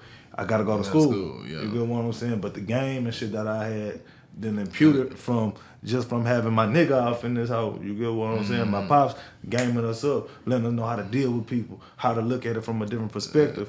That was big. You get what I'm saying? And then there's no, like, shit, what mistakes will have you going. You know what I'm saying? So I ain't never really, coming up, we was on sports. You know, sports and super smart in school. What sports? Basketball and football, of course. Like, but we playing on a national team on the basketball side. You get what I'm saying? So Jack Yates is known for basketball, you know what I'm saying? So that's what it was for the most part for us, student athlete, you know what I'm saying? We in the hood and in the trenches, but shit, we kind of got the pass from the gangsters in the hood and shit like that. And like shit, we knew how to fight and all that shit, well dressed and all that shit. Our pops ended up being the coach of the neighborhood, you know what I'm saying? So it's like, so we had to share with a lot of people. Along with us living in like a Section 8 type of situation, you get what I'm saying? To where like, it's inspection time, he can't be in the house. You know what I'm saying? It's kind of like we living up against that. Like, kind of like, because, you know, in section, I'm sure you're familiar with Section 8, right? You get what I'm saying? They don't allow black fathers can't be in there. Fathers can't be in the house. You can't get your government. And who usually in Section 8? It's usually black or Hispanics. You get what I'm saying? So you're saying that, like, to be on Section 8, you would have to have what, like child support or something like that? You got to be on some type of benefits. Like some type of benefits, like your mama had that disability, lost a job, or lower income because she got all these kids. She a single mother. She a single mother, so the man is not present. You get what I'm saying? So this will qualify you to be in these households. You know, either and it's four of us. Either you ill, or you a woman with a lot of kids and long, you know. So do you feel like this system is supporting the idea of being a family, or what do you feel like? How do you feel like that affects the family unit? I feel like a lot of shit, especially the black family. I feel like it's a target on that. You feel what I'm saying? As far as like Pete the algorithm. Like, okay, they pushing, you know, no offense, they pushing lesbianism, hoism, independent black woman, and they showing like niggas being bitches, niggas being hoes, dying every time. You get what I'm crashing saying? Crashing out, and they killing over pussy, killing over money. You know what I'm saying? Real all shit. These we killing each other. Are going against like a traditional relationship because the father was taken out the household. Yeah, you get what I'm saying. So now you got that's a group an of effect guys. of now you got a whole bunch of group of guys. That's acting like they mama, but they just big, strong muscles and got a gun. We can even go with the food, but they really they mama though. Like we can even go with the food. More black women are hip to fitness than the black men. You get what I'm saying? Like your woman probably squabble better than you. Yeah, like these days, you know what I'm saying? Right. A man don't go to the clinic as often. The doctor don't value his health as much. Gonna smoke a backwood. I mean, you could break it down to the simplest thing. When I was living off Candler Road in Atlanta, I would go to the store, not like the store on the corner or whatever, and I would get some chicken. And that shit would be so big, like and just looking fucking unhealthy, bro. No, sure. Like it don't look right. I would get it. It would be like $2 for like a whole thing of chicken wings. Yeah. And I'm like, I'm eating it. Don't taste right. I'm like, this ain't the same food, bro. No, this ain't the same food. See, we grew up in a food desert, bro. It's not. That's what it is. It's systematic. Like who stay around here? You know what I'm saying? Who stay around here? Like, you get what I'm saying? But we Southside Houston, Texas, for real. Ain't no, you don't see, ain't too many white folks around here. You get what I'm saying? Yellowstone, Texas. Then you hit Third Ward, Texas. Now all blacks, no Mexicans. South Park. It's black folk. I ain't go to school with no white people till I got to college. You get what I'm saying? So and this food, as I'm seeing the difference. I played us playing AAU ball. I was exposed to different things. Like I'm coming back to the hood. Like y'all ever heard of Katie? Y'all ever heard of Cypress? Bro, we just played in Kingwood. Y'all ever been to Farmers Market, bro? Like, bro, they got. Y'all been to Whole Foods, bro. Like you lame, in high school. You pull out fruit, a banana. They gonna make fun of your ass. You get what I'm saying? Especially in the hood with it, you know. Right. I mean, it all breaks down to the music. Like the music at one time was like they were pushing the agenda of like trapping, like Jeezy times. Facts. You know, it was like trap, and all that was doing was landing people in jail, right? Yeah. Like just people like, oh, I'm gonna go ahead and sell these drugs and getting locked up, and then it switched over from trap. Then it went to doing it. Molly Percocet. So now it's like, and you did bring up a point earlier when you said about like how Houston, they were always doing like music promoting the drugs. You know what I'm saying? Yeah. While Houston was doing their thing, talking about sipping lean, Atlanta and other places were talking about trapping, and then it turned into doing the drugs. You know what I'm saying? So it's like now you got the people going to prison, which goes back to what we were just saying about missing the dad from the household because they're in prison. You know what I'm saying? So the music is pushing this. It's fucking nigga. Exactly. Ain't no respect for a nigga. And then there's always been the agenda of killing. You know what I'm saying? In the music industry. That's what it is. And so now you got people getting killed, which once again removes a father from the household. And now with social media, you could witness a whole killing. See, back in our day, you could just hear about it on the news or something. You know, like you can see it. You can see your home. Like I'm not your homeboy, but an actual famous rapper getting shot. Who was it? It was somebody who got shot in L.A. It was Nipsey Hussle. Nipsey Hussle got killed on camera. Yeah, there's a bunch of people got killed on camera. But 3 left on the pavement on the freeway. George Floyd. That man, come on, like he from Third Ward. You get what I'm saying? He watching people get killed, murdered on camera now. It's totally different. It's a totally different dynamic. And so if you don't have a father to let them know, like, hey, what NBA YoungBoy talking about is some bullshit. That ain't it. Like, no, you looking at it like that. If you don't have a big homie, but know the difference. Yeah, you don't have a big homie or somebody, and it's just you, your mama, and probably your sisters or your little brother or something in the house or some shit. Who the guidance? Yeah, your mama keep you in line, but once you get big and strong and you fuck with mama talking about it, and I'm living this lifestyle and shit like that, where you getting your game from? Let me ask you this question, right? Do you feel like the white community pushes such a message to the white community? I feel like the white community. Okay. Usually in the hood, you trying to get your kid up out the house as quickly as possible. Yeah, some people usually stay, but it's like you're gonna be doing something after the time you're 18 or some shit like that. I feel like in the white community, they're gonna set you up. You know what I'm saying? You can stay for however long. You know what I'm saying? Get your shit together. That's the perception. You know, that's the perception. That's the perception. But what if I told you I got kicked out the day I turned 18? see. But see, that's what I'm saying. You the anomaly. You resonating with us. You dealing with having nigga problems. That's based off your. Supposedly. But that's based off your environment. You get what I'm saying? Based off the environment, get these motherfucking niggas up out of here. You get what I'm saying? So. More so is in the suburb. The people who I encounter, the white folk that I encounter. You know, like it's 5 to 6 bedrooms, 3.5 restrooms or whatever the hell, bathrooms or whatever. There's a lot more space to still accompany 18, 19, 20 in all reality, a lot of white families do what you said. I agree with 100%. I was just making a joke. Yeah. But I mean... And then they have the resources to do so. Yeah, exactly. Most time in our neighborhood, like, man, shit, it's first generation people who graduate, you know what I'm saying?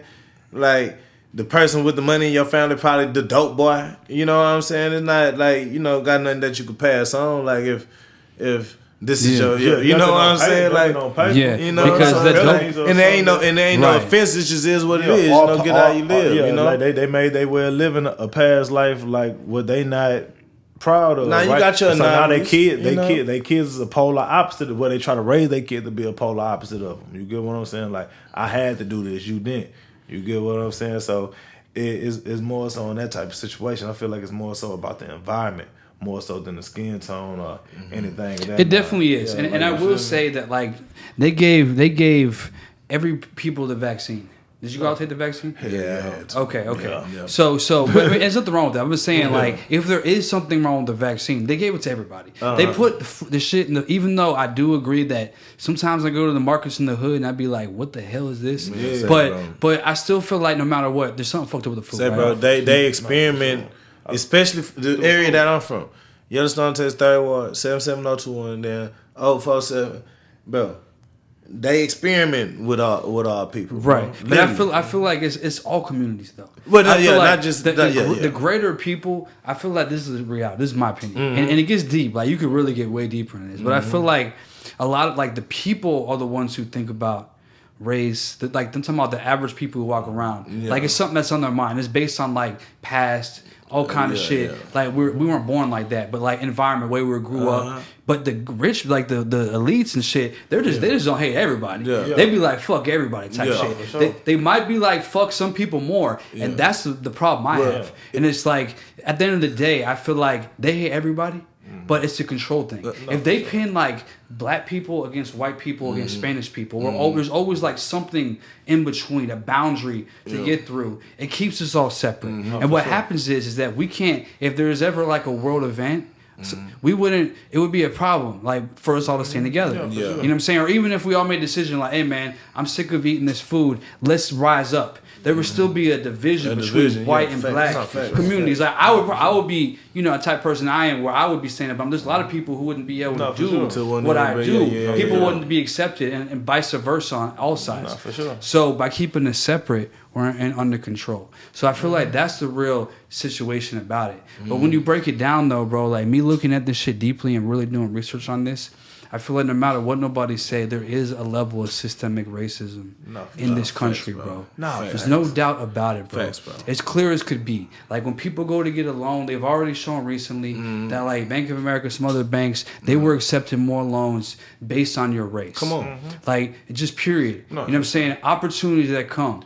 Like, but I will say this: the world is moving in the right direction. I feel like because you know we had a black president. We have a lot of powerful black men and women compared to you know what I'm saying. So we're moving in the right direction. But hip hop is the culture now. That is pop music, right? Hip hop is the culture, but I still feel like it doesn't mean that everything's better though. You feel what I'm saying? Like we can't just be like, oh, there's so many famous people who are black or Spanish now. It's cool. No, it's not cool. There's still shit that's fucked up in this country and needs to be addressed. And I feel like a lot of white people don't address it.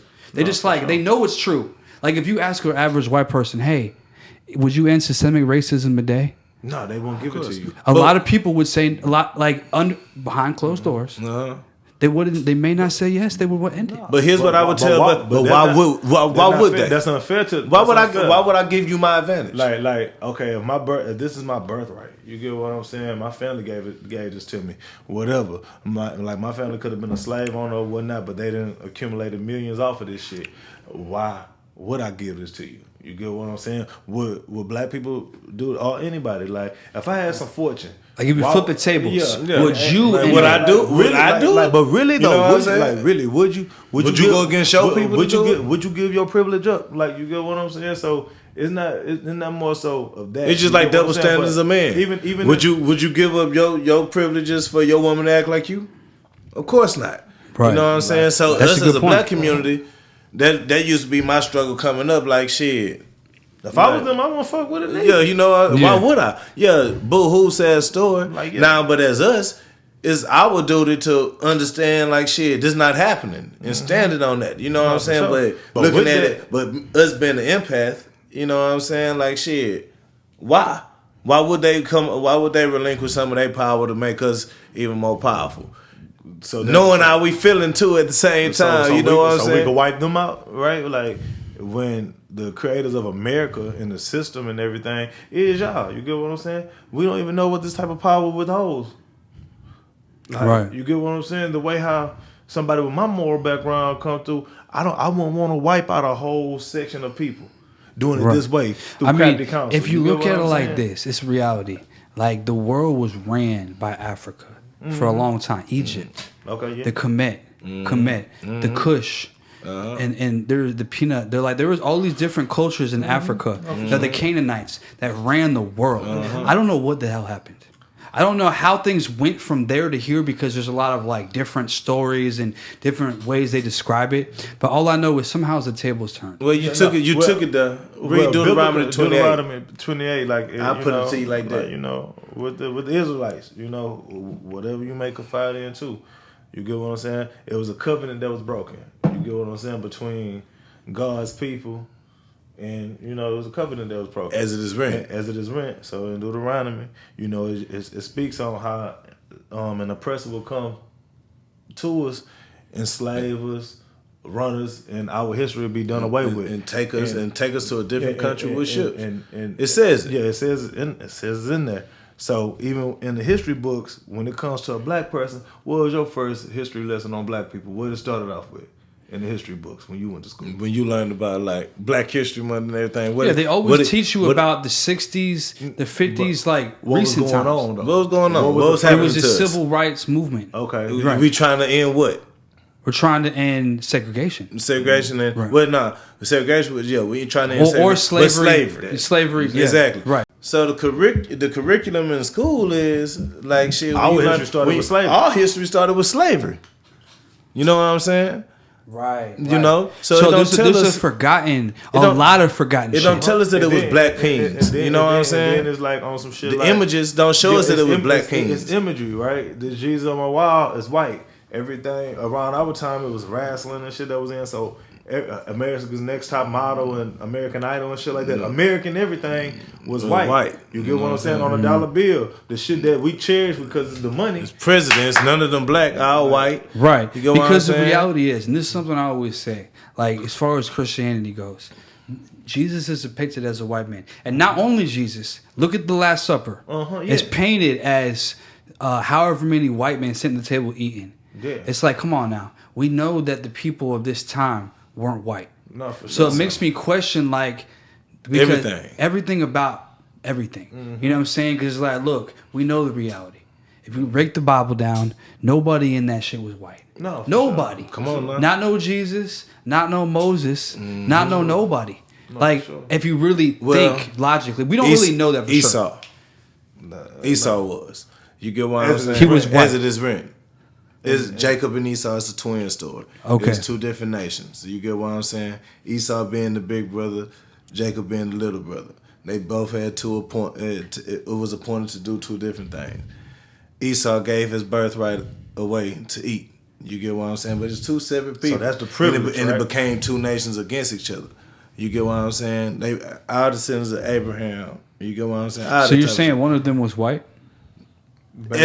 Based off the description, I'll say that much. I wouldn't, but I'm not sure. I personally haven't looked into it. You can break it down if you want to. Go break it down. You got it because you be on there. Like they said Esau was red, extra hairy, something like barbarian, like you get what I'm saying?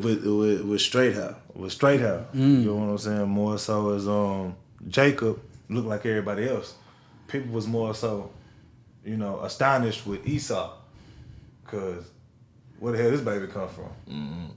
So the people of the majority was of Jacob. You get what I'm saying? Mm-hmm. Now this motherfucker red. You get what I'm saying? Got straight hair. You get what I'm saying? Hairy. Like it didn't look where that was from. You get what I'm saying? So if I was to slap a white boy, what they gonna turn? Red. You get what I'm saying? More so of the people. He couldn't last under the sun. Well, it could be an example of like when because we don't really know how it really happened, but it could have been all black people and then somebody who came a little lighter.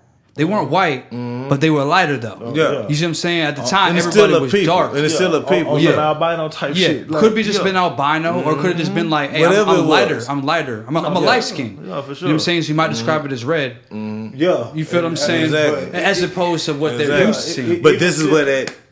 This is where the separation This is where the separation began. Okay, I get what you're saying. As it is so basically, like, I would definitely like to look more into that. Mm-hmm. But like at some point in time, something happened where there was a separation, right? Mm-hmm. And I don't know how we got from there to here, but my perspective now in this day and time is like, look, a lot has happened in the world, but at this point in time, like, there's no reason to hold on to this shit. No. And it goes from both sides though, because it's really hard for both sides to let go. No, yeah. You see, because the white community, you just explained their perspective. Because me being a white man, being in the room with different white people, especially young, and hearing what people are saying, and like just with all white people in the room, I'd be hearing like, what the fuck y'all talking about? Like I never accepted it, but I would hear, I'd be like, this is wild how y'all be acting. Yeah, no, for you know what I'm saying? And then being in the black community and being in rooms where I was the only white boy, and I'd be hearing what they're saying. I agree. Like white people don't see this shit, you know what I mean? Or whatever. But at the end of the day, I feel like both sides have to let go at one point. No, you gotta unlearn some shit. Yeah, exactly. And then be open to growing. What I learned is just mind your business. You get what I'm saying? Like I feel like if we all, you got to focus on your origin and your bloodline first, right? Like it's just like right. Everything got to be good at home base before I'm able to bring the conversation to the table with everybody else. You get what I'm saying? Like, I believe everybody could come together in some type of way, shape, or form because we all want to do better. Right. You get what I'm saying? We all want to be better. We all want to reach a higher level. We all want more. And we all will evolve. So, right. Like, I might have, like, okay, the NBA, right? White boys wanted to make money. But I can't dunk. I can't do none of this as a white boy. Not like that. But these motherfuckers can. You get what I'm saying? Like, they could jump high. They look better, swing. Whatever the fuck it is, this more marketable. They don't understand business. I understand business, so let me help out each other. That still don't change the fact that we all making money. Yeah, you as a white man making more money than me, but I still change my this platform still changed my whole family life. This platform changed my whole family life. You get what I'm saying? Is that racist? You get what I'm saying? Like, is that racist? Business at the end of the day. But I'm asking, like, is that racist? Well, I would say that, like, at the end of the day, I wouldn't say that it's racist. It's business. Is that working together though? It is working together because both sides are getting paid at the end of the day. You know what I'm saying? Both sides are getting paid. My thing is, like, I just feel like there is a certain control factor to it. For sure. You know what I'm saying? Like, look at John Morant and some of that stuff like that. Like, the way that they treat some of the black athletes as opposed to the white athletes. Because and that's of the systemic part of it where it's like, why aren't we, why isn't it even? Man, I don't even know if it'll change. I still have a hard time believing. I still have a hard time believing that the major leagues makes more money than a major league will make more money than a basketball player. How? In this day and age. Like, how in this day and age when influence is the thing? I don't see it. I don't understand it. Something is wrong. This math is not mathing. You get what I'm saying? Tell me a baseball player from 15 years ago that you want to be like. Honestly, I don't pay attention to baseball. Okay, so tell me a basketball player that you would like to be like. Even if it ain't basketball, like shit, LeBron. Exactly. God damn it, why? He's the greatest. Damn, you get what I'm saying? Exactly. So that type of shit be fucked up to me. And you can't tell me you didn't resonate with Iverson. Yeah, like for sure. Of course. You know what I'm saying? How do these people over here, which is predominantly white, still make more money than these people over here, which is predominantly black, with the NFL and the NBA? It doesn't make sense with endorsements and shit like that. Somebody is lying or somebody holding out. You get what I'm saying? Even with John Morant, his shoe still sold out. That's real influence, bro. You get what I'm saying? It's a piece of culture that's embracing this shit. You get what I'm saying? And it matters. You get what I'm saying? This is our culture. What y'all look at and trying to water that down, y'all like open the doors because it's probably saving it. You get what I'm saying? Just imagine if it was real life street niggas in the NBA. You get what I'm saying? Like, think about how many communities would be better. Look what Zach Randolph did to Memphis. You get what I'm saying? Like, you need these type of people. Stack 5. You get what I'm saying? With all the smoke. You get what I'm saying? You need this type of representation because, bro, it's somebody that's in a poverty-stricken situation that resonates with a John Morant. Because going back, ain't no farther though. All I know is what I see right here. You get what I'm saying? It's the dope boy. And I'm trying to find something that it's resonates the pimpin'. So it seems like there's an agenda behind the rapper. It's like the agenda keeps coming up in every industry. It's systematic. And it's like it's systematic. And it's like at the end of the day, I feel like that's one thing is me being a white person. I feel like I want to stand up for this type of shit because I feel like not enough white people do.